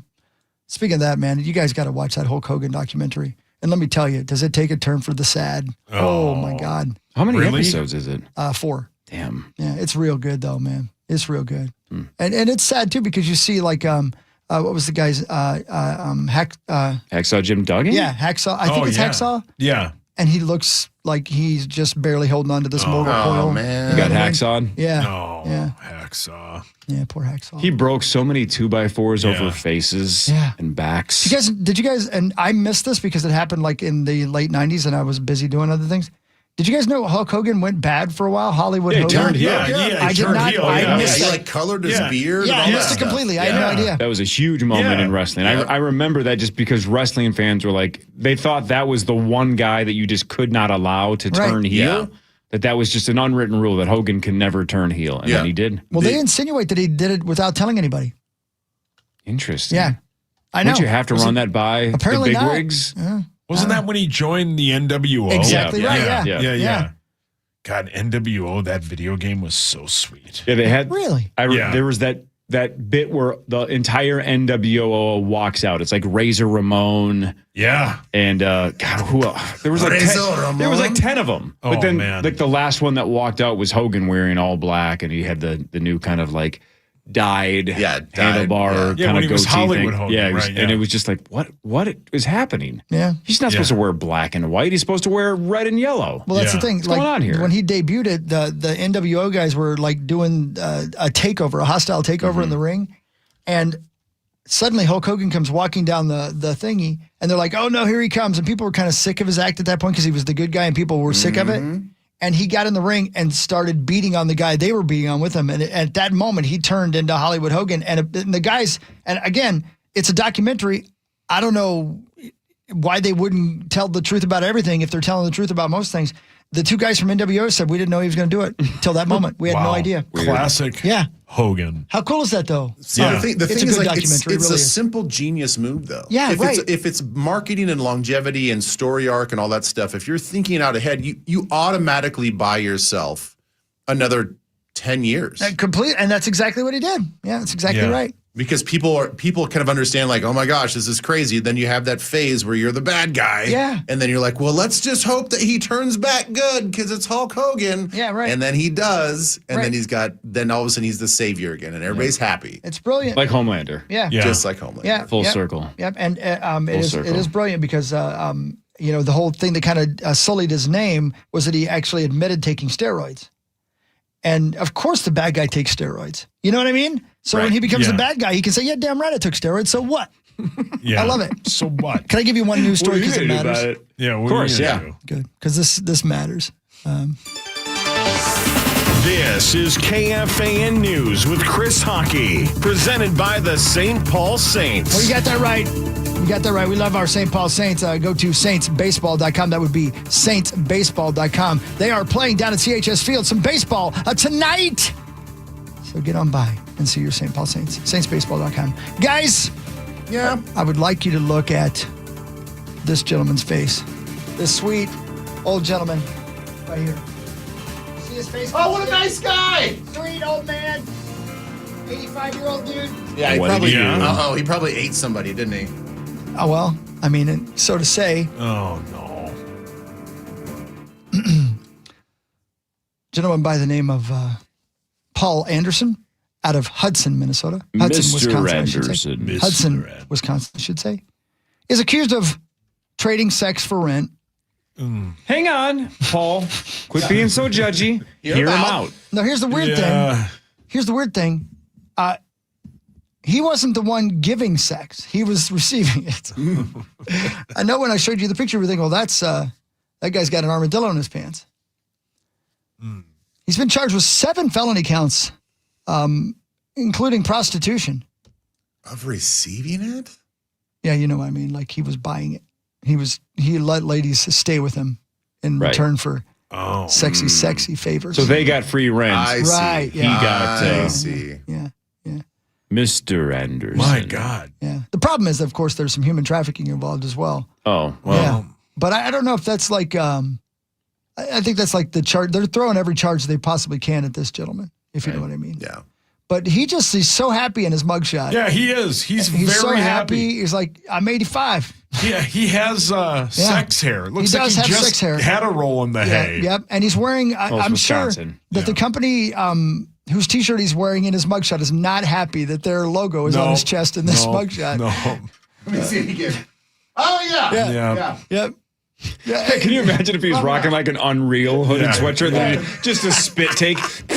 I'm just glad. Damn it! I'm just glad What the hell, Paul? I'm glad it's not a fabulous armadillo T-shirt. Yeah, well played. Wouldn't we be shocked at all if it said Power Trip Morning Show? No, of course not. Yeah. Hawkwood. One of the State Fair T-shirts. What if he's just rocking a 7th Avenue pizza T-shirt and Matt's like, son of a bitch? What if he's wearing a Woodhawk shirt? Yeah, that'd be Or brilliant. just a rosy shirt. The Fraud Father shirt? Yeah. Oh, boy. So All right, good. so Mr. Anderson was giving Yeah, it he to did him. some bad things. Yeah. Hey, I got semi-breaking news. I think this just came out. At least New York Times has said this Ladies 5 and minutes gentlemen, ago. can I please have your attention? What is it? This is more for your generation, Chris, but this is Okay. big. Are you familiar with David Allen Coe? Oh, yeah. I played a show with him in Sturgis. Remember the year we played with him in Sturgis? Exactly, you were with us. Yeah. I don't think it was that year, but yeah. So think about this, right? This is, I don't know that name. He's 86, just died apparently yesterday. No. Yeah, he did. Dead at the age of 86.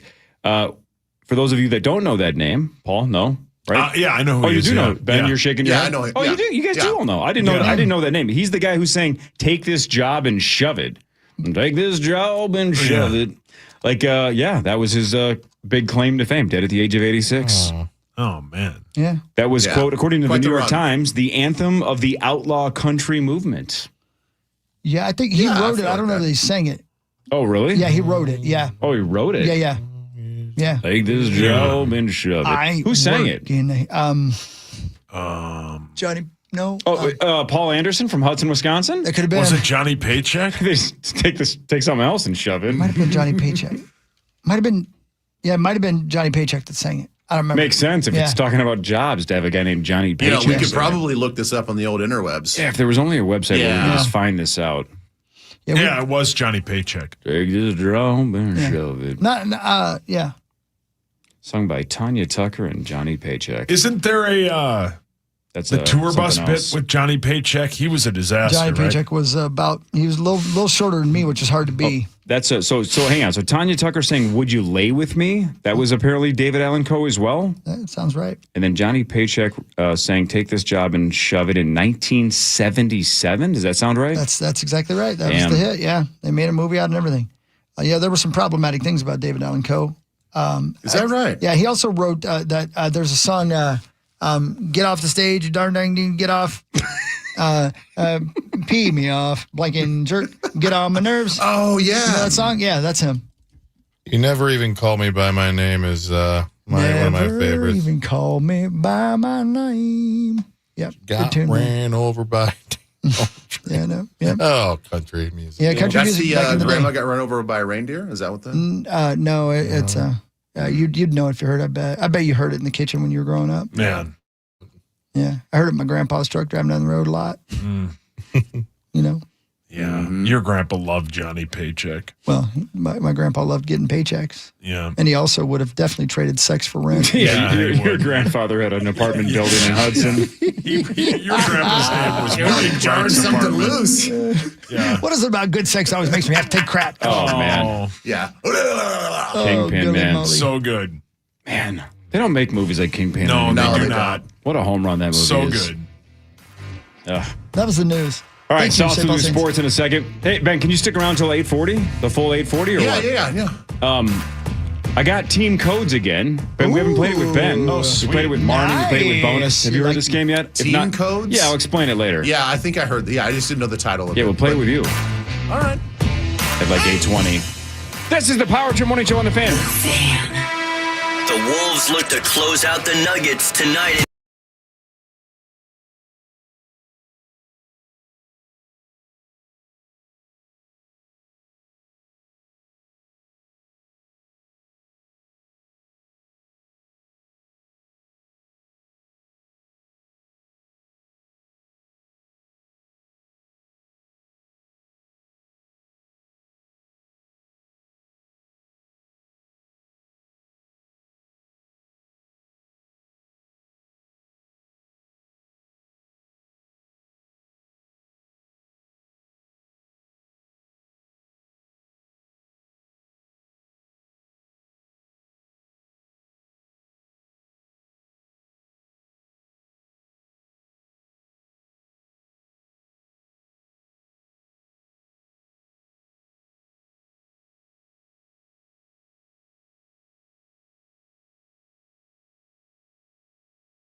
It all starts tonight. Join the guys tonight for off-air fun and games and great prizes. Then stick around tomorrow for a live broadcast, including the initials game and your shot at a 2-night Grandview stay with food, golf, and a massage at their spa. Get all the details today at KFAN.com/Grandview. You got that right. Tonight's the night. Come on down.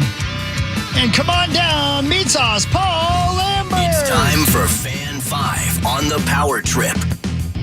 Tonight's the night. The Wild can close out their series with the Stars at 6:30 right here on the Fan.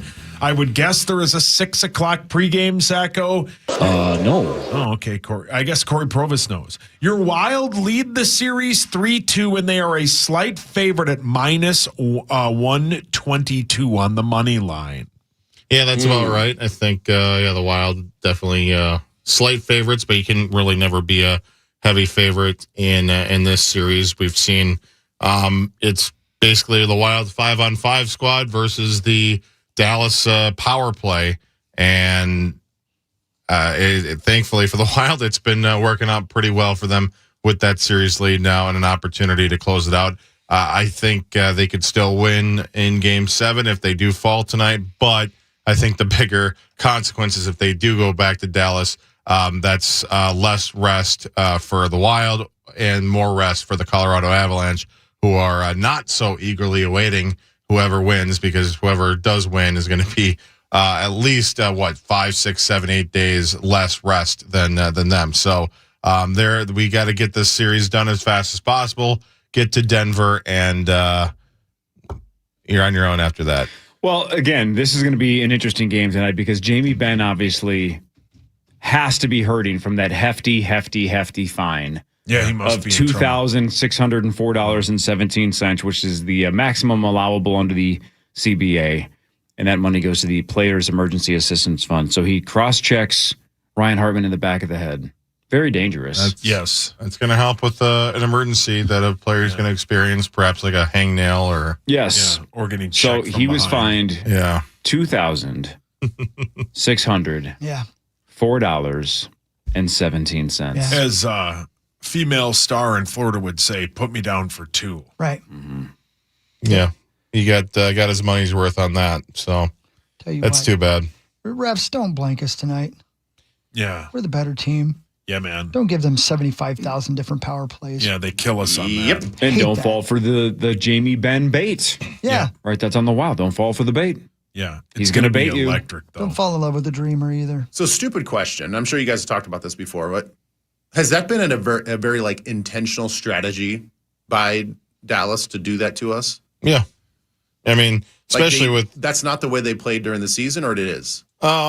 Maybe a little bit as well, but their power play is one of the best, and especially this series has been literally the only thing that's been working for them. I think they've had like 3 5-on-5 goals or something crazy like that in the series. So it's all about power plays for them. So they have to do whatever they can, honestly, to goad us into that. And they did a good job for a couple of games, but one of the reasons why we won the other night was we didn't take the bait, and the Wild played very, very well and didn't get emotional like Dallas wanted him to. I was reading, Ben, to your point, that Jess Meyer's article on Pioneer Pioneer Press.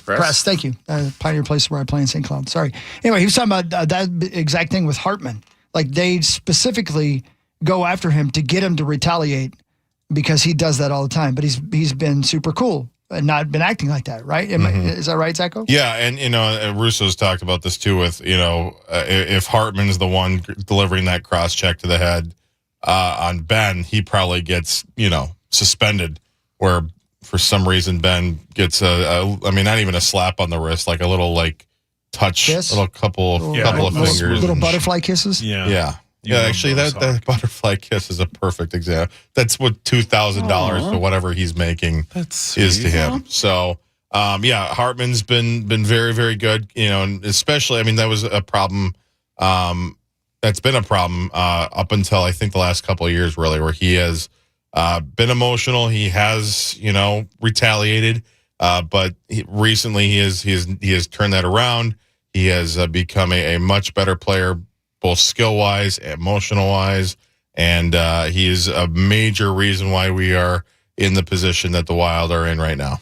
I feel like tonight, and this is zero expertise, and this is just wishful thinking. I'm the king of wishful thinking. You really are the king, yeah. Doesn't this feel like this should be a Quinn Hughes masterpiece? Because we've had a couple of like Boldy domination games. Kirill's been a little under the radar, but consistently productive, but just like not stealing the headlines. I feel like this is a Quinn Hughes headlines. Like if we're doing the Power Trip Fan 5 tomorrow, it's going to be Quinn Hughes has like 3 assists and just put on a clinic. I hope you're right. Yes. I hope you're right too. If we win this series, I think now that I'm kind of hearing you talk about this, Zacho, I think the emotional maturity and discipline it takes to play a team like that should be probably the thing that supersedes anything else. More than a defensive play or passing or the pressure in the offensive zone, any of that stuff, any of that like technical hockey stuff. Because can you imagine? I can't imagine. Let's just go all the way back to 2009. I mean, that just got brought up a little bit ago. What was that day in history back in 2009? If you had a 7-game series with the New Orleans Saints in 2009, and their whole thing was to basically hit Brett Favre as much as they could, legally, illegally, to the point where you're purposely trying to get under his skin and literally injure him to knock him out of the game. We dealt with that for 1 game. Yeah. And if we had been clued in after that 1 game, like, oh, that's their actual strategy is to take cheap shots at us. That's the only way they feel like they can win this game is to try to take us out. Well, game on for game 2. We're going to retaliate and we're going to go back to them. We're fighting. We're fighting. Yes. Like, this is going to be a fist fight, and then there might be some football mixed in. Well, you know what else I would hope for too? And I know that I would never want to be a referee. I'd never want to do radio sales, and I'd never want to be a referee, okay? Because I couldn't do either one of those things. But I would hope that the referees would come back after game 1, because I would guess, just being human, you get caught up in the action, and you don't notice that this is happening. But if you have a game and you watch it back and you see the criticism and you go, okay, I can't let New Orleans do that to Brett Favre again. So in game 2, you officiate a little differently, right? Yeah, right. That's what I would hope. It doesn't seem to be happening, though, in this series. It doesn't seem to be happening, I'd say that the difference is, a couple things. One, when it came to Favre, like they were pummeling him. But I guess this is really, in a way, similar. Yeah. They're pummeling him, but they were pummeling him in kind of using the fact that it was the playoffs, so there is a wider threshold in terms of when they will actually call a penalty. So they're doing a good job, kind of. Even though I think in the regular season they almost certainly get more penalties, they're keeping it within some reason, and more doing just kind of these annoying stuff after the whistles. But it's death of 1,000 cuts.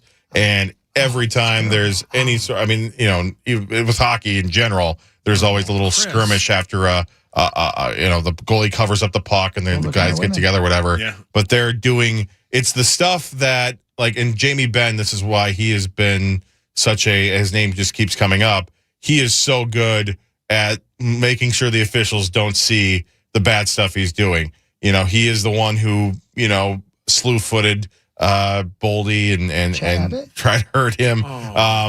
He's really good at doing it away from the play where the officials aren't seeing it. But there has been some stuff, some very, as you mentioned, it's a tough job, especially in any sport, but especially with hockey, where you got so many things going on at the same time.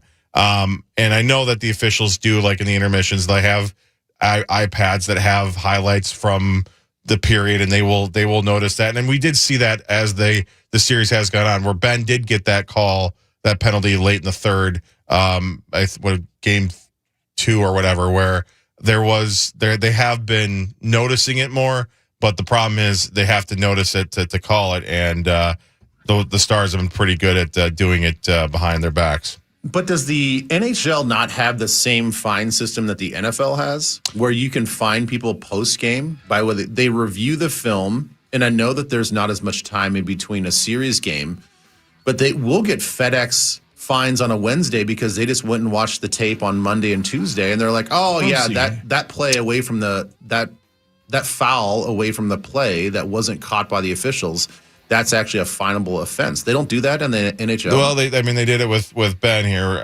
For only $2,400. But that's the problem. The CBA, the players just, really have handcuffed the NHL when it comes to that stuff. So, what would you say, Core, the maximum?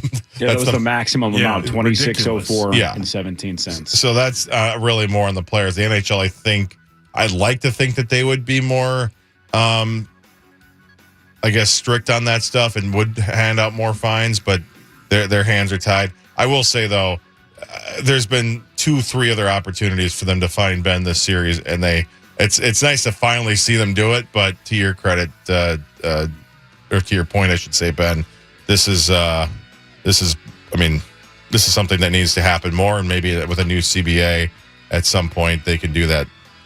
Real quick, because we got to go break 7:42. Is when you say somebody's slew-footed, is he basically going, "Hey ref, look, it's Hong Kong Phooey," and then tripping the guy or something? Is that what he? Is he basically? No, it's basically taking your skate behind somebody like to their left or to the right, and then you stick your leg out and you slip it behind their like ankle or whatever, and then they fall back. Okay. So you put your right foot in, and you take it out, and then what do you do? You put it back in, and then you shake it all about. Foot all about. Yeah.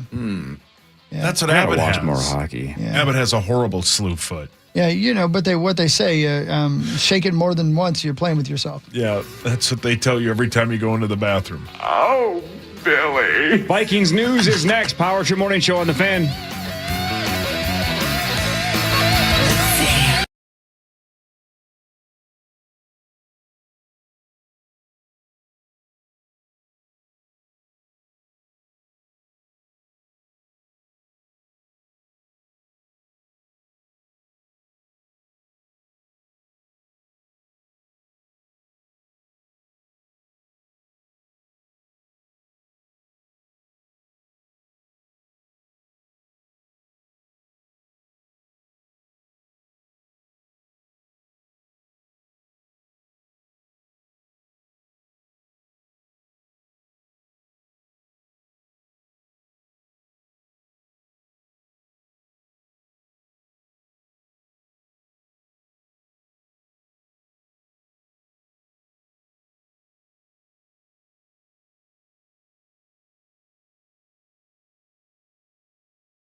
Corey Cove, Meats House Paul Lambert, Zach Halverson, and the great Ben Lieber. Hey, Chris. Hi. I got to tell people about something. Is it tonight's the big night? Well, tonight's the big night too, but Saturday's the big morning. I agree. Because on Saturday, May 2nd, you shouldn't miss it.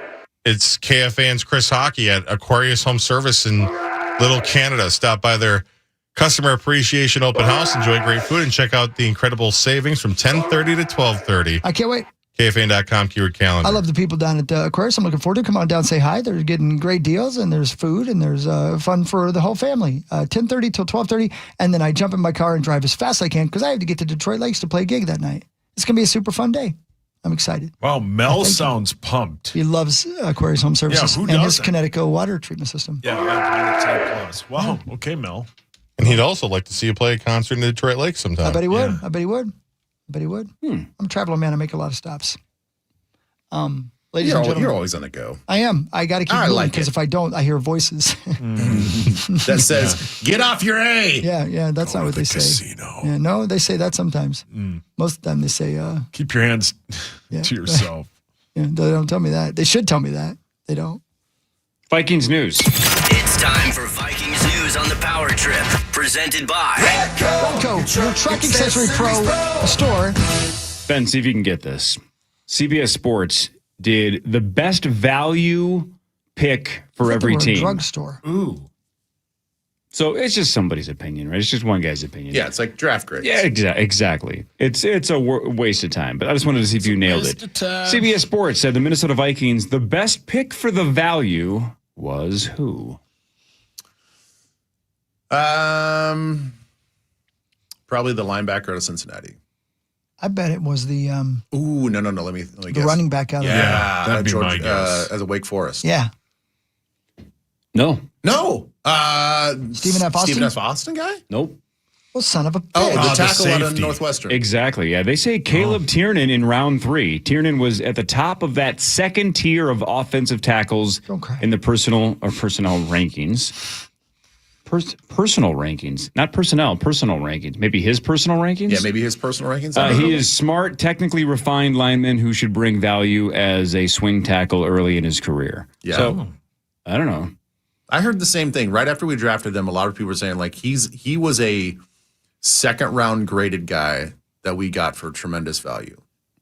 Right. Whatever that means. We'll take it. I mean, good for look, him. I mean, they're saying Caleb Banks was a second-round guy, and we reached and got him in the first. So whatever. I mean, you use it to your advantage when it makes sense, and, you scoff at it when it doesn't.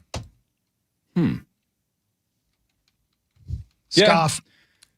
It's like they just said in this article, swing tackle is his projected spot because you have Brian O'Neill and Christian Darrisaw. But is this a eventual replacement, maybe financially, if one of the two goes south? Or decides they don't want to play? Yeah. Right. Or that. Do we know which side of the line he specifically excels at? Because I don't know. Do you guys know? Well, no, I know at Northwestern he played all over, right? He played, this is off the top of my head, but he played 11 games in 2022 with 5 starts at right tackle. And then last season he started all 13 games at left tackle, and I'm pretty sure he was a team captain. Interesting. Right. Yeah. Interesting that you knew that all off the top of your head. Yeah. That was fantastic. So that being said, you guys, is that he could play on both the right or the left, is what. Yeah. So your answer is he could be a swing tackle for either side. And he could be a replacement if we deem him to be better and cheaper than somebody else. Right. Funny how that works. How's that work? Better and cheaper. He's short arms, though. Well, that's what they say. Well, yeah, I mean, he's like a Tyrannosaurus Rex. Yeah. Tyron. And small hands. He's got a big head and tiny arms. Like a T-Rex obviously had short arms compared to its body, but I wonder if a T-Rex had like 8-foot arms, but that was just small. You know what I'm saying? Like, I'm going to look that up right now. If only there was a website. You know what I'm saying? How long are a T-Rex's arms? Jesus. Yeah. Arms. Weren't they not? Interesting. Take a shot. Best guess. A T-Rex had arms that were approximately how long? Is this bingo? 6 feet. 8 feet. 6 feet. Okay, I'm going to say probably stood 3 stories tall. I don't think they're as big as you think they were. In my mind, Really? they're 3 stories tall, Yeah. which would mean that his arms are a sweet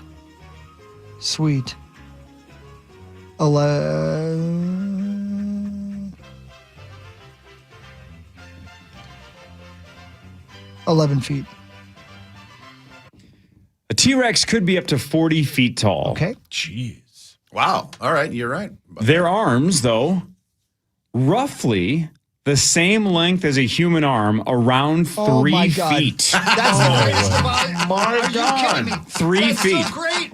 So, somebody double check the math, but AI says that would be a 6-foot human having around 5-inch arms. Oh. I can't- Oh, buddy. What's the character on SNL? She comes out singing. Kristen Wiig. Yeah. Oh, with the little hands? messed up hands, Yeah. those sisters from the Finger Lakes. I'm Janet. Yeah, That bit, exactly yeah. that bit. Yeah, so 3 feet approximately. Oh, Judy. Oh, sure, maybe. Yeah, there he is. Yeah. No. There's a T-Rex. Man. Hey, tough luck. What's up, Tyrone? Would you do me a favor? Shake that thing for me. I went to pee and I couldn't shake it because I can't reach. Can't reach. Good luck to you. Oh, yeah, this is Chris's Well, worst that's why nightmare. they're so angry. Well, they at couldn't least he got pleasure good themselves. eyesight. So check this out, though. It says, according to AI, though they were just 3 to feet stop. long, they You're were on not camera. useless. Theories on the T-Rex's arms suggest that they were used for close quarters slashing, Yeah, right. holding prey, or helping the animal stand up. Yeah, not slashing, slapping. So you had to get pretty close, but if you got really close, that T-Rex would just slash the hell out of you. Could they, like Jimmy Ben. based on where it was on their body, they couldn't even pick things up and feed themselves. Yeah. No, you just lean over and eat it with your face. Paul, you should take notes. Why did you just take a picture of his? I didn't. He was pretending to masturbate. His arms grew back, though. 3 feet What a long. silly animal. Yeah. Yeah, terrifying. I almost wouldn't believe it if we didn't have fossils. If you Exactly. if they theorized that we had one of these things back millions of years ago, I'd be like, you're just making it up. Like what? How would evolution create this super predator that had baby arms? Yeah, like they were almost Yeah. like a Yeah. human tail. Like they shouldn't have had it. Right. But imagine, though, if they had massive arms, they would be freaks. Yeah. Because they could grab anything. They could. Yeah. Man, maybe they wouldn't be so mad if they had longer arms. Hang on, what else were you going to list besides they could grab things? Because Well, they it could sounded pleasure like you were like, themselves. because they could like grab things. But they could like defend And itself. just list. Yes, and what else? They could they could make clay. Yeah, they could scratch They itself. could do pottery, sure. Pottery, They could sure. go on Twitter. Like Sam Wheat in the movie Ghost. Oh, Bend your perfect. hands up. Go Can ahead. I feel like this is a sauce question. Oh, I and this can't is- wait. Oh, I can't wait either. So sorry. This is for you, Paul. Pay attention. No, it's a dumb question. No, it's not. I think it makes sense. Is it for Paul or is it something no, he would it's ask? something that he would ask. Oh, okay, go ahead. Are kangaroos descendants of T-Rexes? Man, that's not a dumb question. I don't think so. Yeah, but they're built the same. They sort of look like them. They just without Yeah, the Joey pouch. I don't think that's in the scales. I would be very surprised. But they have little arms. I mean, they have probably the same size arms as a T-Rex does. No, And they are not. Yeah, They stand on their hind legs, sure. but they have little, basically ridiculous, like little sissy arms. You got to lay off the weed. Different lineage. Yeah. They are they are mammals that evolved from tree-dwelling, possum-like I can't wait for you to evolve. Well, the T-Rex is a dinosaur, although they are both bipedal. Yeah, Ooh. see? With powerful tails. Yeah. These similarities See? are examples of convergent evolution. Bipedal is when Tommy does the Peloton. Yeah, well played. Yeah. It's also his See, favorite. It's his favorite I told you it was a flower. dumb question, but they are built the same. Yeah. Is Not there a dumb another question. animal out there that's built like a T-Rex? A chicken. What? Point to the chicken's arms. Don't they have little arms? Isn't that No, the they bit? evolved into wings. Hold on, relax here, please. Yeah. Man, Sauce was right. Yeah. Well, yeah, birds are Yeah, but descendants of- yes, I get that, but I'm of, like, saying raptors. as far as like the actual appendages, like the way that they look. If you put a kangaroo next to a Tyrannus Rex, because I want to hear how Tyrannus Rex sounds. They sort of look, I mean, take away the fur and all that. If it's a skeleton, you'd be like, oh, that kind of looks similar. If we go all the way back full circle, though, think about it now. Caleb Tiernan, who is pegged as having small arms, has shorter arms. Not skinny arms. Has like longer arms than a T-Rex. Yeah.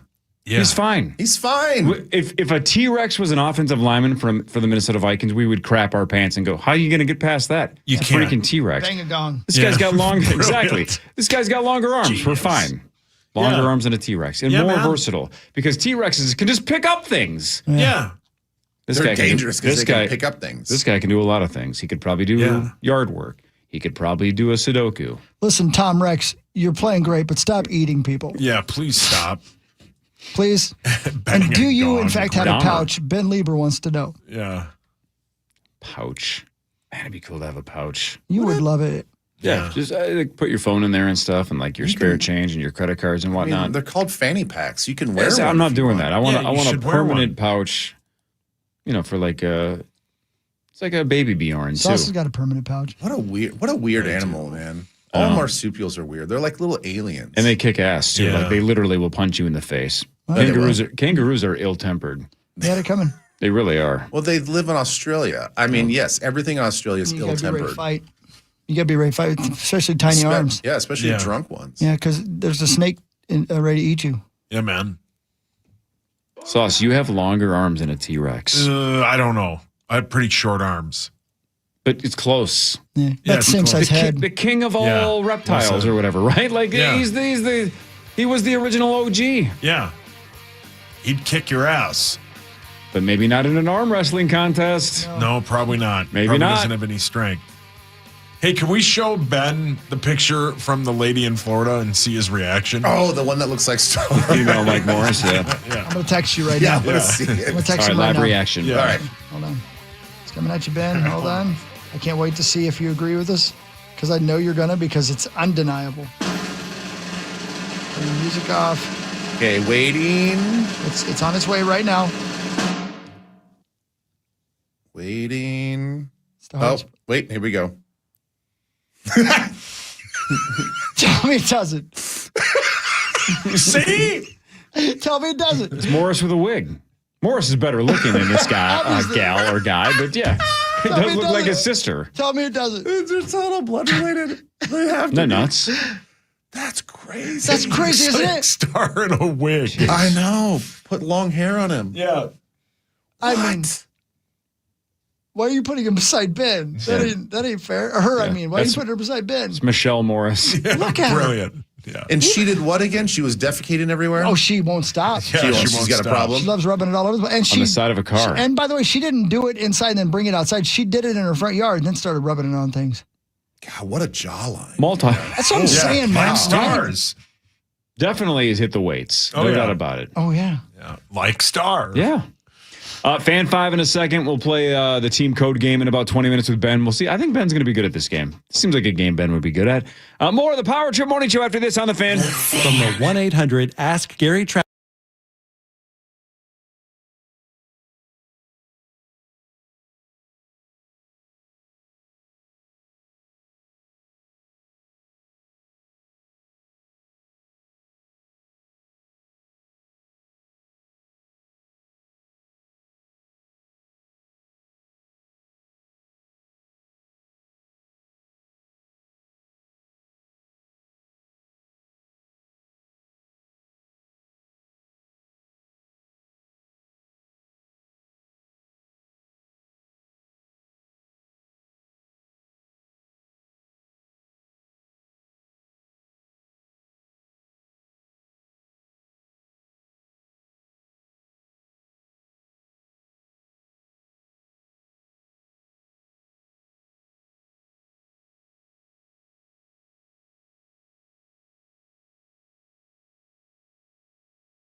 It's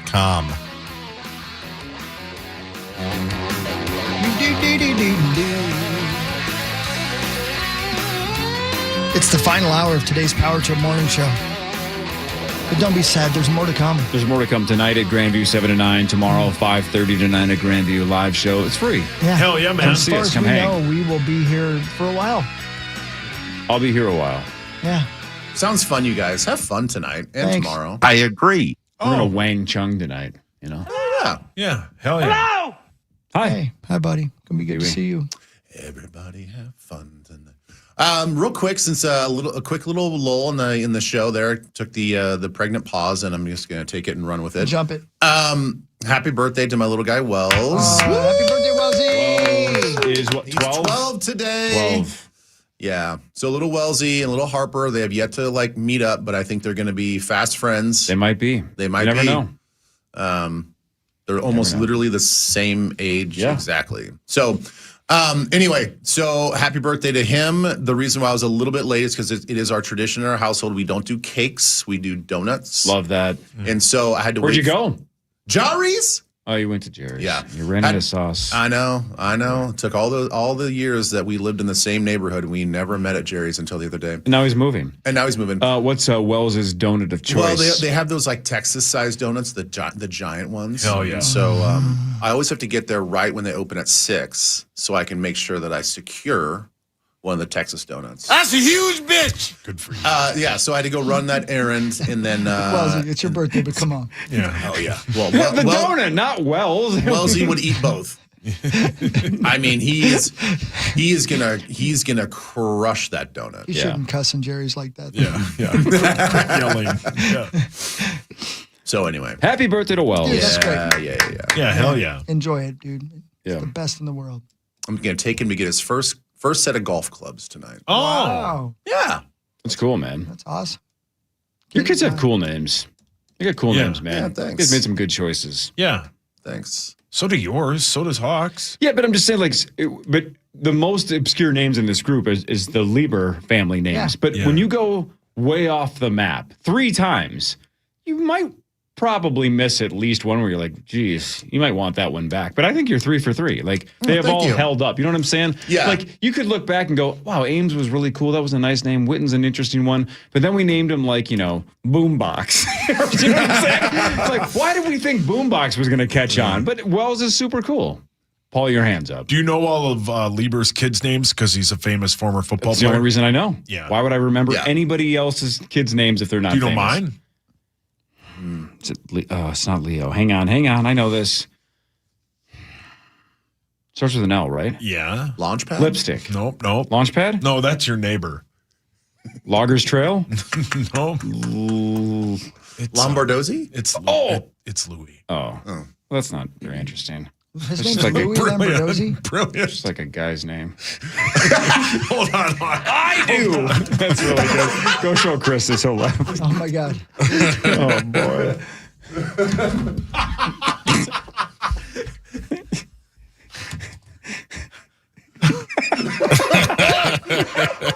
Thank you, Power Trip.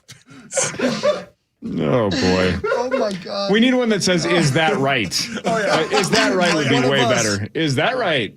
I do. Man, One of us. that's really good, Bets. Oh my God. All right, let's do a quick fan 5. Okay. Then we got other stuff to get to. We do. We have things to get to. Hold on. Here it comes. Funny. It's time for Fan 5 on the Power Trip. Brought to you by the St. Paul Saints. And by the way, let me Thanks, St. say, Paul this is what's happening. Drink specials and the best patio in town tonight. Of course, CHS Field, but they're also showing the Wild playoff game on the screens throughout the ballpark during the baseball game. So you got Saints baseball, Genius. you got Oh, yeah. Wild playoff hockey, you got beautiful weather, you got drink specials. It is the best That's place smart. to be, the best Yeah. patio in town. $5 cover. That's right. $2 crafts and 2-for-1 cans, warm weather, beautiful girls, and Saints baseball and Wild hockey. He might have added some of that. Yeah, I do. Hey, speaking of baseball, you posted on Insta that Wells is a pitcher. Oh yeah, as he well? does a little. Can he pitching. sling it a little bit? Is that his best sport, or what's his best sport? Good question. I would say football is probably his best sport, but he plays hockey and baseball too. Cool. So The only reason I ask is Star Tribune's writing a story on me, and I wanted to like get out in the community, and I was wondering if I could swing by and see one of his games. And Yeah. Oh no! What? Brilliant. What else is there? No, just Oh, I thought we had more memes. I can't help myself. Louis plays basketball in the basement. Hey, I'm talking to Ben. Oh, Benjamin, we mentioned earlier the. I do. Thank you, Star. Thank you, Star. hey, Star. He plays do you basketball look in the like- basement? Who looks like this lady that poops everywhere? I do. Oh, Jamie. The best. I love you, Star. Same. Oh man, Same. that's too good to be true. We need the. miss Is him. that God, right? he needs to rein his family in, man. I do. Running amok, Why did you spreading yell their that? muck I everywhere. do. So good. So, Ben, remind me, you've been to a NASCAR race, right? Maybe Yeah. multiple One ones. time? Yeah. NASCAR. Oh. What, not to Daytona, I though? do. No, I've Okay. been to California, Kansas, and Okay, Charlotte. multiple ones. Yeah. What other? Have you been to the Masters? No. No. The Derby's this weekend. 152nd run for the Roses, right? Is there a one-off non-4 major sports event that is on your bucket list? And if so, like where does the Derby rank on that list? The Derby might be at the top. Oh, really? Yeah, and it's really unfortunate because my brother lives in Louisville, and I mean, for years, especially when we were younger, and he went to the Derby every year, and he went to the races pretty much the whole week. And he and his buddies have like a cheat code to get in. And so he's like, "Hey, you got to come down." Like we just basically we get in, they find their secret little hiding spot. They can watch all the races, make all the bets, and they can do it kind of on the cheap, and it's a lot of fun. And I just never had the time to do it or never took the time to do it, and I kind of regret not doing it earlier. So I do need to kind of go there and pay that off and go to the race with him. So I'm going to assume Masters is number one for you. Yeah, I would love In to terms go. of one-offs? It would be outstanding to go to that. Yeah. Chris, Zachary, do you have a one-off kind of spectacle sporting event that would you like have to go. not been to yet that you want to? Monaco Grand Prix. Good call. Yeah. That'd be sweet. Zachary? Man, I don't know if there's off the top of my head because I've done all the 500s. I would say, yeah, I would say the Derby's probably on the top of the list. I'd love to see the spectacle. Yeah. Is he How about best? you? I mean, Yeah. obviously the World Series of Poker. But I've been there and I've done that, baby. Yeah. But going to Wells's football game doesn't count? No, I mean, I don't know. Honestly, You I'm could trying put to- it on the list. I'm trying to think because Would anybody want to go to the Super Bowl? I do. almost went there, Star. You almost got there. Yeah. I mean, I think the Derby would be close to the top, but I don't have a super strong desire to go to the Derby, but I do like horse racing. I'd like to go to the Pro Bowl. Oh, my God. Star, would you like to go to the Pro Bowl? Done. Turn the page. You know what we can make happen there, huh? I do. What's that, buddy? You can go to the Hall of Fame game if you'd like as well. I would love to Oh do my that We again. are going. We're going to go again. Yeah, we're going to finally go. This We're is the finally year. going. This is the year, man. Let me I already look bought this the up here. tickets. I'm trying to think of something that would be just an absolute party, too. Like, is the... I would like to go to the Waste Management Open. Yeah, that's a good Yeah, answer. that would be So, fun. and Yeah. I don't even like golf. We'd have to bring Yeah, I Tommy. don't like golf. I We'd just have want to to bring go. Tommy. But like, is the Boston Marathon a party? No, it's absolutely around the not. week, it's not at all. Well, it's I just don't- all I function. don't think so. I haven't been there, but I've been to a lot of marathons, and ain't nobody partying. But Daytona's got to be a party. Talladega's the party. Talladega. Yeah. What about Big the party. Indy 500 is a party? Indy or not? 500 is a big Yes. party, but it's more so outside the racetrack than in. Yeah. Well, I mean, for most people, though, they have a full EDM rave festival in turn 3 Star. inside the track during the Oh, race. Star's in. And that you wouldn't believe it, Hawk. Like it is, I mean, 19, 20, like kids in their 20s just on Molly, just partying while the race is going on. It's the craziest Who would want to thing. go to that? We're in. I do. All right, Star. Yeah, I've not done that. I've sat in the stands at the Indy 500, but I've not done that. That sounds like fun. What else are we forgetting? That's like a huge one-off event. Like the Olympics are gigantic. That's not really a one-off. Yeah, that's not. What was the thing that You know what I want to do? Ben Stiller's team won? Oh, dodgeball. Dodgeball. Yes. I want to go to a big time prize Bosom. fight, Star. UFC fight in dude. Vegas. Vegas. Yeah. The UFC fight I went to Yeah. was not even a big time one, and it was awesome. Yeah, I want to be in the first 10 rows of a big time main event UFC fight. Where you can God, smell Rogan's testosterone from the seat that you're sitting in. 100%, yeah. That would be cool. I I don't I don't know. I think the energy around it would just be. Have you been to a Everybody UFC seems to fight? like it. Have you been to one at all, Ben? No, You're but not- you know what? We should go to Gable's Oh, debut. dude. Is it in July? That would be so awesome. Where is it? I'd have to look that up. I'm gonna guess Put it in Vegas. Vegas. But I'll tell you what, it's exactly what you expect. Everybody in there is this close to fighting everybody else. Oh in yeah, there. Yeah. Every guy in there is that close to being you're in a amped fight. up the whole time. The whole time. Yeah, the testosterone's unbelievable. And everybody's got cauliflower ear, or a broken limb. That's the signal that you don't mess with those. You don't guys. mess with that guy. I don't care if he weighs a $105. You don't mess with him. Yeah. I do. Now he's got the is that right here it meme. It's the comes. same thing. Is that right? Here it comes.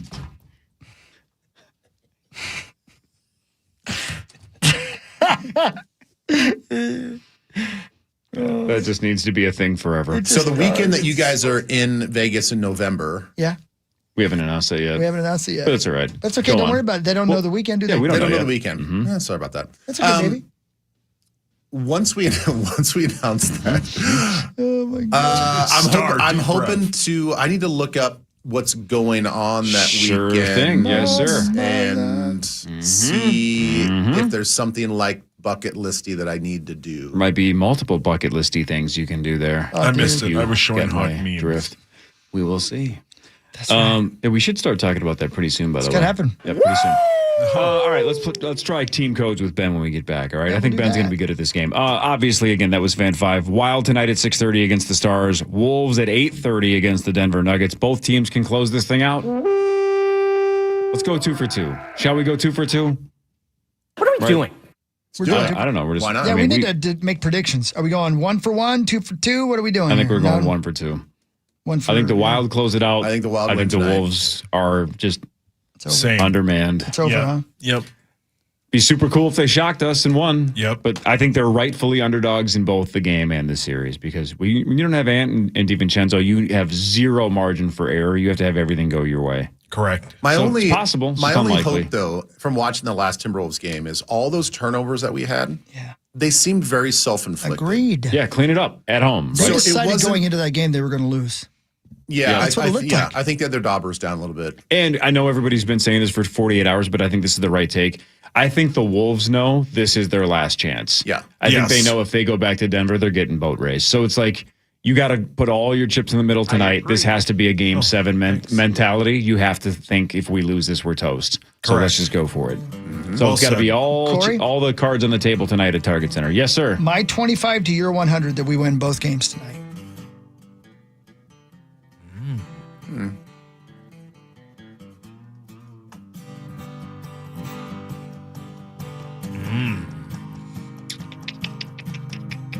I don't know. Let me think about it. That's Okay. close. I don't know. I just don't think the Wolves are going to win. I do think the Wild are going to win, though. You would have to have both teams win. I have to have both teams. I don't know. Let me think about that. We'll play the Team Cones game with Ben Lieber after this, and then headlines. Power Trip Morning Show fan. Win and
It is almost here. Literally hours away from the beginning of a fun weekend here at Grand View Lodge. It all starts tonight. The guys off-air fun tonight with great prizes in store. Then stick around tomorrow for a live broadcast, including the initials game.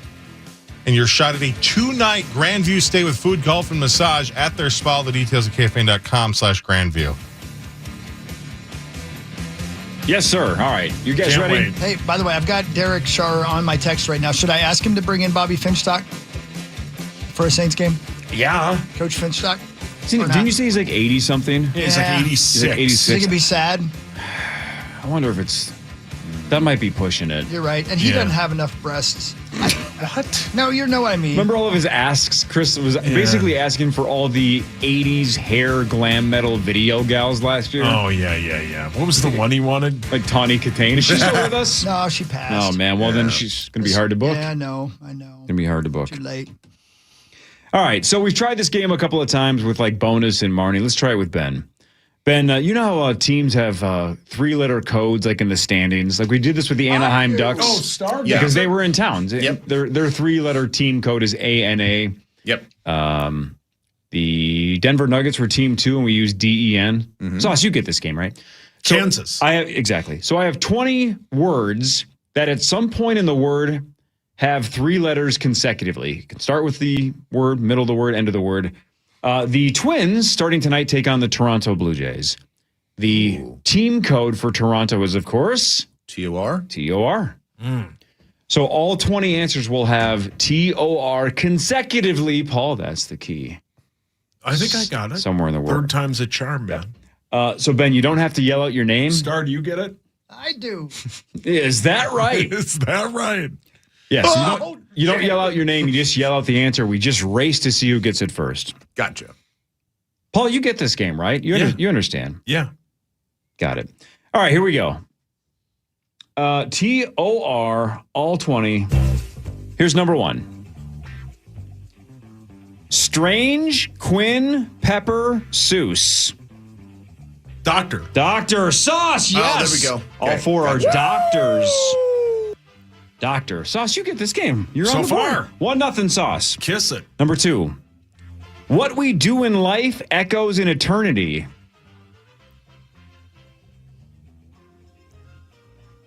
What we do in life echoes in eternity. Wow, no idea. Chris will get it. Give him a second. Say it again. What we do in life echoes in eternity. I'm pretty sure you have not seen this movie, but you should still know this. Yeah, this is definitely a pop culture reference that I feel like I should know it, but I You don't want me to know say the line that He is for... Nope. You want me to say the line that follows this? And I'm paraphrasing. This might be slightly wrong, but stay with me. Okay.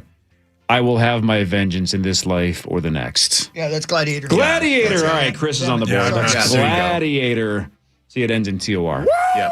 Paul, fantastic movie. The first one. I've not Fantastic. seen it. So good. Number 3. Longest living land animal. Tortoise. Got it, Chris. That's That's a good. tortoise. Chris has 2. Sauce has 1. Number 4. 2009 film. It was a biographical drama about a guy named Christopher Wallace.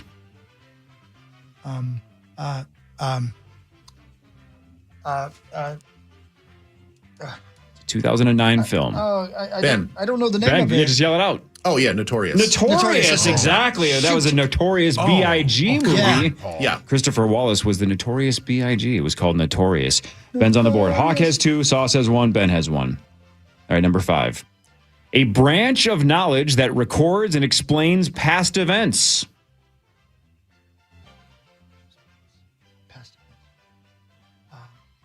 Pathology.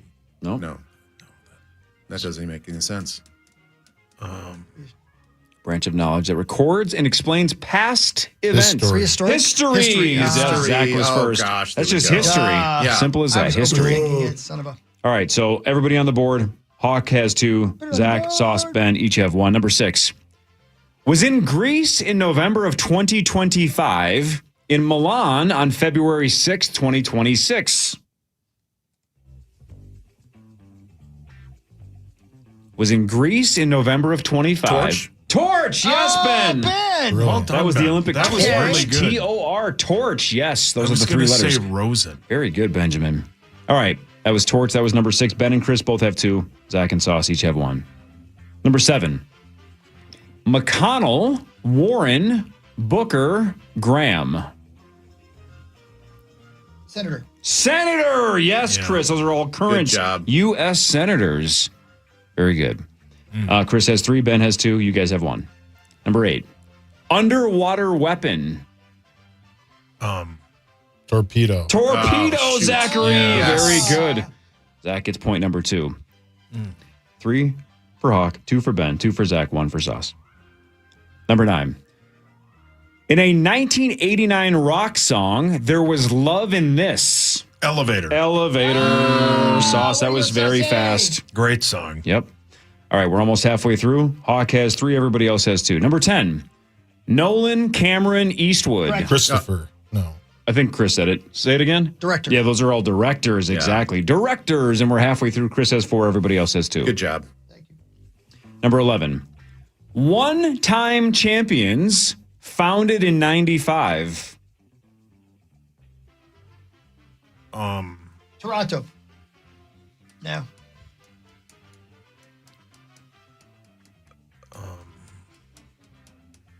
It's founded in the Raptors. Raptors. I was looking Yeah. for Toronto is the right Toronto's city, but I right, was yeah, looking shoot. specifically for Raptor, T-O-R. The Raptors are one-time champs founded in 1995. Well done. All right, Hawk has 4, Ben has 3, the other 2 have 2. This one's fun. Number 12. 55378008 was Calculator. Calculator. Zachary. Way to go. I was going to say was often upside down on this. Yeah, brilliant. I didn't even get through all the numbers. I don't think, and Zach knew what I was doing. He's working a lot. Boobless. God, kids are dumb. Yes, we are. It's like the funniest thing possible if you're 11. Oh, No, turn your calculator upside down. It's For still what? funny. What is it going to say? do? What is it going to do? Just do it. It's still funny. Hawk has 4, Zach has 3, Ben has 3, Sauce has 2. Number 13. Delivers babies unconventionally. Stork. Yes. That's it. wow, I couldn't good think of the job. birdie. That's it. Stork. Hawk has 4, everybody else has 3. Number 14. A thin, round, unleavened flatbread made from cornmeal or wheat flour. Tortilla. Zach was slightly Damn it, first, he was but yes, right, yep. tortilla is correct. Hawk has 4, Zach has 4, Sauce and Ben 1 back with 3 apiece. Number 15. Iconic 1984 action film with a cybernetic assassin. Terminator. Sauce ties it up. Wow. 4 apiece You guys for are 3 of quick. you. Ben's just 1 back. All right, we got 5 to go. Here's number 16. Scared the hell out of Dorothy. Tornado. Tornado and Zach Damn it. takes the lead. Nice job, Zach. Quick, Zachary. All right, this is my favorite one.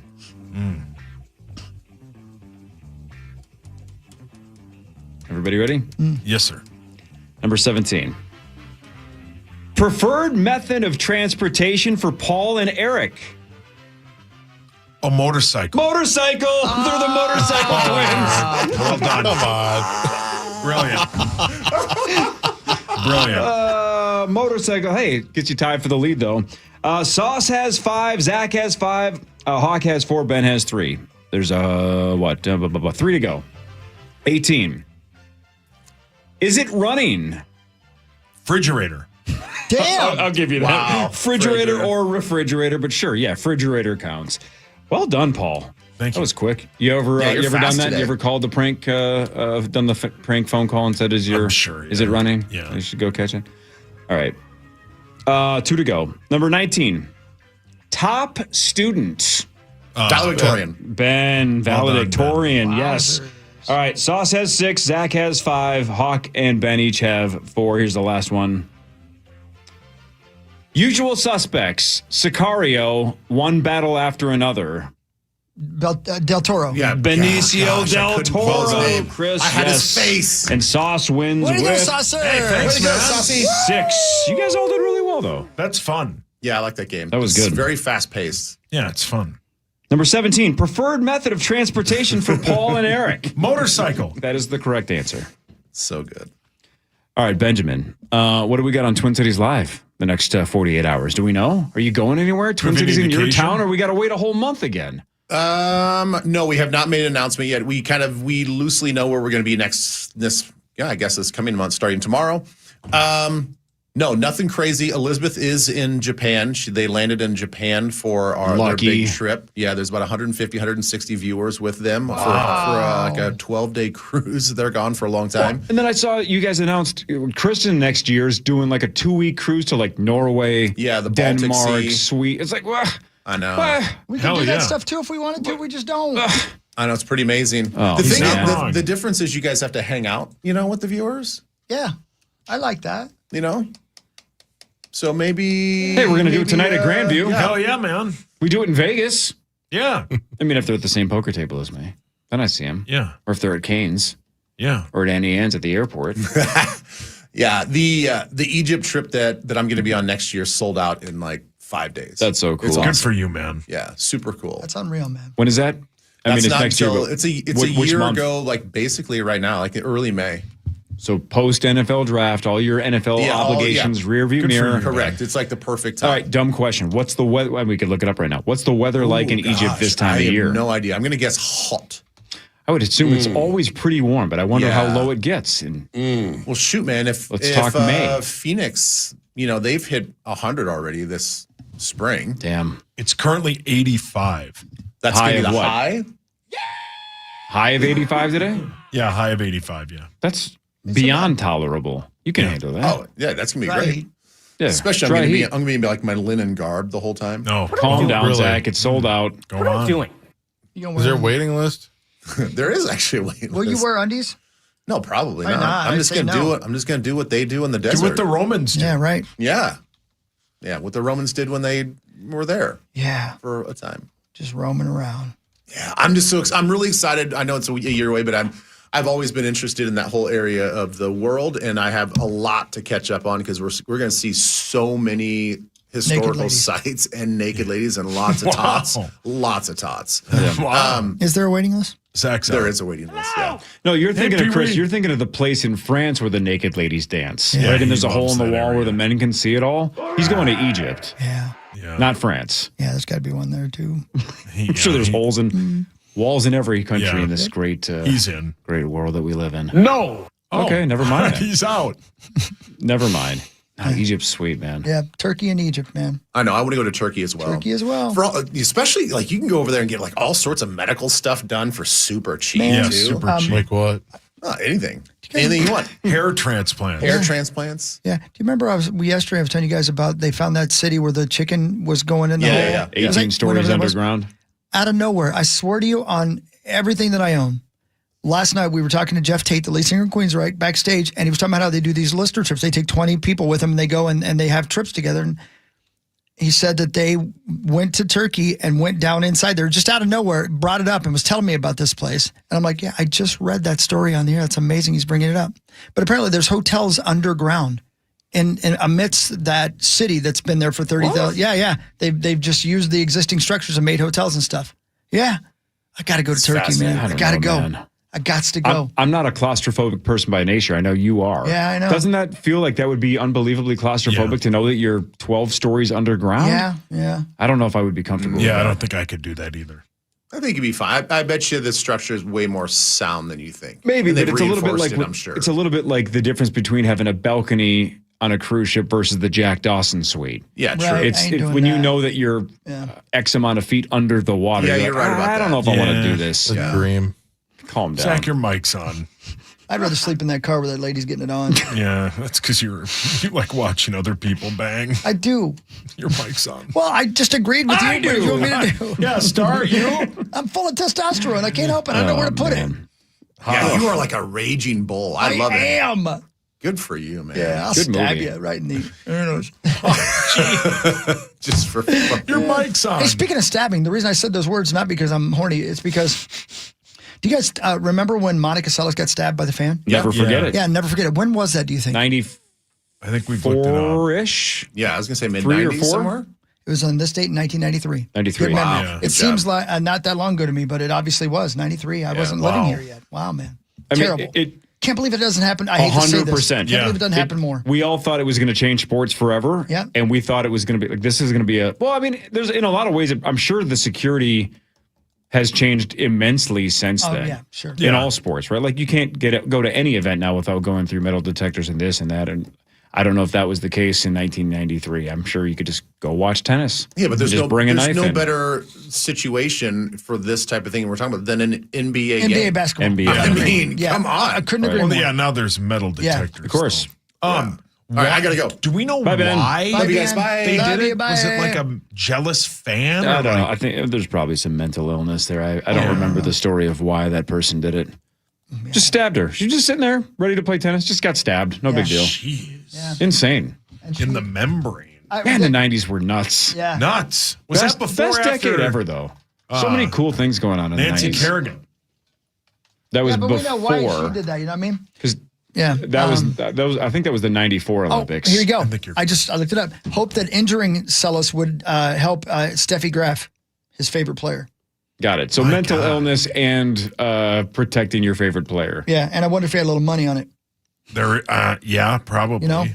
At that point, probably. Probably, not. yeah. It was Well, probably yeah, just yeah, I an guess obsession back with then, Steffi. Wasn't the bit when the Tanya Harding Nancy thing happened? Didn't Tanya Harding not even like qualify? Wasn't there? Or she finished in like 4th place? Yeah, I think she probably knew the hammer was about to come down. Yeah. You know, I think that'd be a bit of distraction, thinking you might go to prison and have to do porn for the rest of your life. Yeah, you've seen it. But, I mean, we had as bad as you think. The emergence of alternative music and grunge.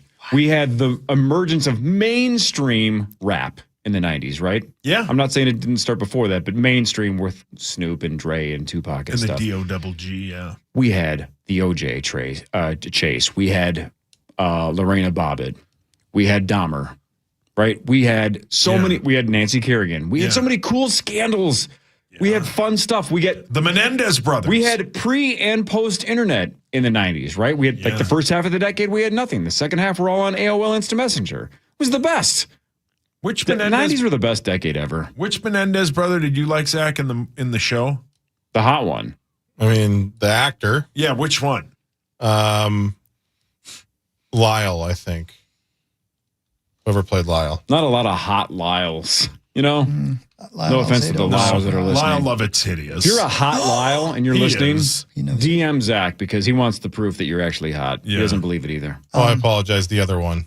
Did you know that Eric. Eric Malone. Cooper. Eric Cooper, right? Bike man. Monica Seles is married to a businessman named Tom Golisano, 32 years older than her. So he's what? Is he a billionaire? I don't know. Got a couple $100 million, Let me take maybe. a look here. He's going to be the CEO of a founder of something. Founder of Paychex. Of course. See, I mean, come on. Wow. Owned the Had to Buffalo be. Sabres and the Buffalo Bandits from 2003 2011. Unsuccessfully ran for governor. $5.2 billion. Just $5.2 billion. Wow, man. God, I got to get crazy rich and Yeah, find you a do, gal man. 32 I wish you years would, younger than me. because I'll give you whatever you want. Thanks. Your mic's on. You know what I mean? And I'm wondering what you want. I've always wondered. Hey, I'm being serious. Okay, me In too. the last He's serious. 50 years, name a decade better than the 90s. This one's not. I could argue for the 80s, but the 90s are better because of the developments in technology. Sure. Yeah. 90s were the best. Yeah. Great video games. Yeah. Sure, Mario exactly. 3. The emergence of major consoles now, right? Yep. The music changed because it was nothing but fun in the 80s, and it got serious, and then it got weird. Yep. Rap became enormous in the 90s and gave people opportunities that had never had opportunities before. I know we've said this 1,000 times, but it was truly the last decade that we all kind of collectively experienced things together before Completely. it started getting segmented. So Yeah. that was the last time we all walked through life together, and now we're all on our own. Music artists made money for a while, and then Napster was born. You know, I mean, A lot happened, man. Some giants in the SNL world and the comedy world in the 1990s. Fast food wasn't frowned upon. You could eat it all the time. That sounds Smoking was sweet. That sounds like you're just reading from your diary. That's what I'm saying. Smoking was great. Oh, yes. Cigs were big for you. Oh, yeah. You loved them. You loved them. Long darts. Yeah. ATD. No, not that. How old were you when you had your first cigarette? Oh, man, that's a good question. 7. Oh, Corey, I got something I got to remember Probably to tell you. Please remind me, okay? Please. Man. Were you 13? Maybe 17? Oh, you had to be younger than that. Because you were playing football before then. Man. Remember, you ever try to eat one? No. Just wondering. Will you? No. How much to eat one? A cigarette? $1,000. No. $10,000. I get sick. $10,000. Yeah. You ever say the words that I've never said? Hey, can I bum a smoke? Oh, yeah. Yeah, that's All cool. but back then. Ever wanted to smoke a bum? No. You ever go smoking with a bum? I mean, yeah, probably. You ever eat Mexican food and have smoke coming out of your bum? Yeah. Back then, you could bum a cigarette because they were like $1.50 a pack. That's a really cool Now move, they're right? like $20. Right. Now, if asking somebody for a cigarette for free is like asking for a home loan. Yeah. It's like, why would I just give you Yeah. one? Back then, they were $2 a pack. It didn't matter. Right. And then everybody had the friend who smoked but never bought their own cigarettes. Everybody had that. Who was that in your group? Probably me for a while. Was it really? Yeah. Why? Yeah. Scene Bear was like that for a while. Scene Bear was a freeloader. No, Scene Bear was not a freeloader. He just liked free smokes when he he's drank. being a smoking freeloader. Oh, I'm going to get a text. No, I mean, yeah, little. We all kind of were. So Because before- we'd all quit, and then Right. one of us would smoke, and then we'd be like, can I have a cigarette? And then Because you're that back looks on the amazing. wagon. Yeah. So for $10,000 though today, you would eat a cigarette. Yeah. What about $9,500? No, What 10 about grand. $9,700? 10 grand minimum. $9,995 right now to eat a cigarette. No, 10 grand is my rock So that bottom. $5 difference is a make or break. Yes. Wow. When you You're put a it that way. tough negotiator. I'm going to tell you the truth. The Well, only not thing, here, I'm the not. only thing that I change about the world is that it doesn't give you cancer. Do you start smoking again today? Even with the breath, even with the cost, everything, the yellow fingernails, all that. That's Common's bit. If the Surgeon General. Yeah, came out and said we were wrong. Smoking does nothing wrong to you except it stinks. I mean, I'd probably have to think about it because I had the yellow fingers for a while. It's That's so disgusting. gross, It's man. disgusting. It's just terrible. It's a disgusting habit. I know I make it seem like it's I know the a coolest worse thing one. ever. I know a worse one. That's the best, by the way. From Wonka. Did you The listen to Wonka that? quote. Not yet. Dude, it's so Nope. good. You got to listen to it. It's so good. Mike TV was a disaster. There's an interview. Oh, the actor? The kid was? Yeah, there's an interview where somebody asks at the time they're filming it, or they just finished it. They asked Willy Wonka, help me out. Gene Wilder. Gene Wilder, how was it working with the kids? And he goes, it's great except for one of them. I wanted to kill one of them. Oh, and he was talking about Mike TV. Yeah, Why right. was he so bad? It doesn't say. I don't know. Yeah. Man, not where I know we're all over the That's place. okay. I but like who it this cares? way. I like this.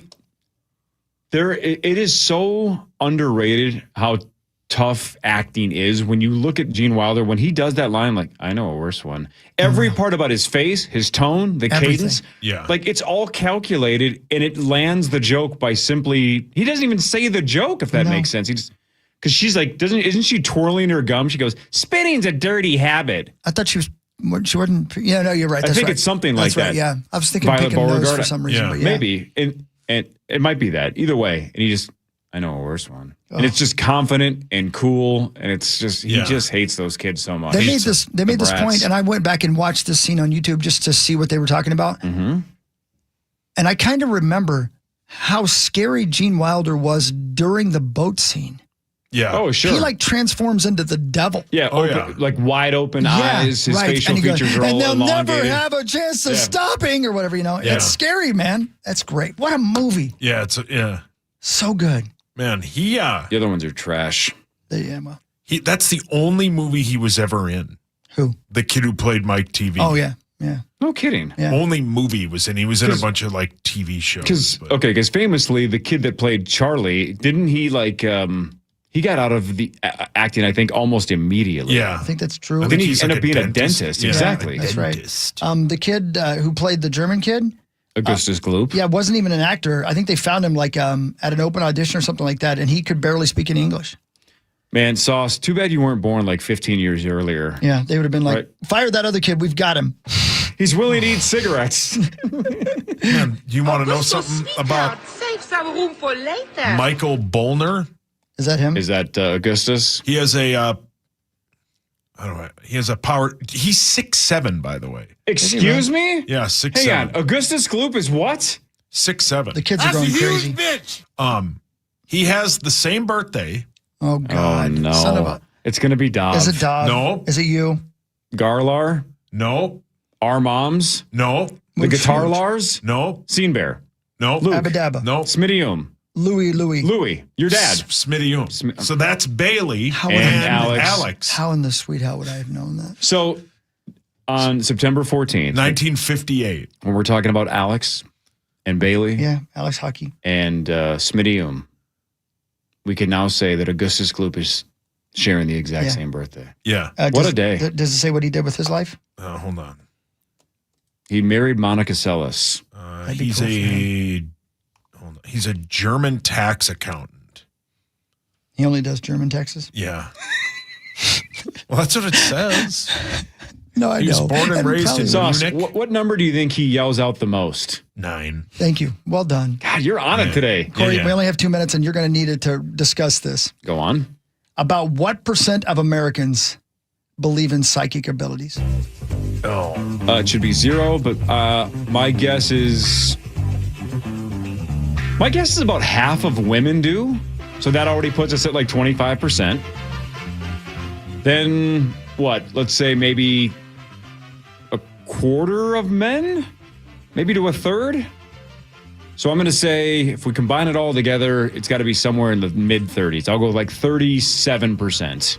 This from a Talker research poll that says about 19% of us believe we can tap into a psychic force. Good. Most say the feeling is just that something is off and not really a premonition. Women more likely to believe than men, and Yep. Gen Z has the most believers. Science has studied the theory, and there is no data to support psychic ability of any kind. What? But if you're among the 19% who believe, you already knew that. I'm Bree Tennis.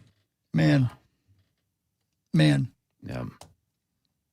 You remember when Rosie said he had like a medium or an intuitive that he trusted and has told him I do. things about his life that he Couldn't believe, yeah. that no one would ever know. Yep. And I said, bring him in, bring him or her in, see how they do. Wouldn't do it. And that's been years. Yeah. Open invitation. Well, that If person just needs wants to take a deep breath. Swing and a miss. I'll tell you what, though, man. Swing If and he a miss. went for it, if he really, really decided he wanted to pretend he was a god creature, Yeah. that guy who was at the White House Correspondents' Dinner, Oz Perlman? I would have a hard time not believing him. Yeah. I man, he's on my Instagram algorithm constantly because Yeah. I can't stop watching I his know, videos. man. He goes on every Yeah. podcast in the world and he's doing things that make no sense. None. Yeah. I like there's no even semblance of like all right, I know how he kind of does that. No. It might be hard, but he might. How does he do it? He was Like, in the it's- midst of doing that during the during the shooting. Yeah. Yeah. Man. If there is somebody that's psychic, and I don't think he is, No. that's the guy. That's the one. Yeah. Oh, yeah. For And it would sure. be great if he really was and was saying he wasn't. Just like the Prestige, Exactly, right? yes. If you truly could do magic, you would never actually Never tell tell the anybody. world or they would kill you. I would not, be a yes. gazillionaire, though. Yep. And so Careful. spent. Yeah. Okay. You need help. I do. Yeah, now that Rosie's back from Tuscany, if you want to have your, quote, intuitive, come on into the Power Trip Morning Show, doors wide open. Yeah. Best Yeah, of luck. Rosie. We'd love it. It'll Yeah, we'd relax love us. it. He'll Yeah. be here for the golf bet in a week and a half. Do it for There you go. Minneapolis. Yeah, he's back from All Tuscany. the bits. All the bits. Yeah, do it for Minneapolis. The city needs you, Mark. You're so mean. Every city needs him. We're at Grandview tonight, 7 to 9. We're back tomorrow, 5:30 to 9, live from Grandview, 9 to noon. Do your little dance, Abba Dabba. Enjoy the sunshine, baby.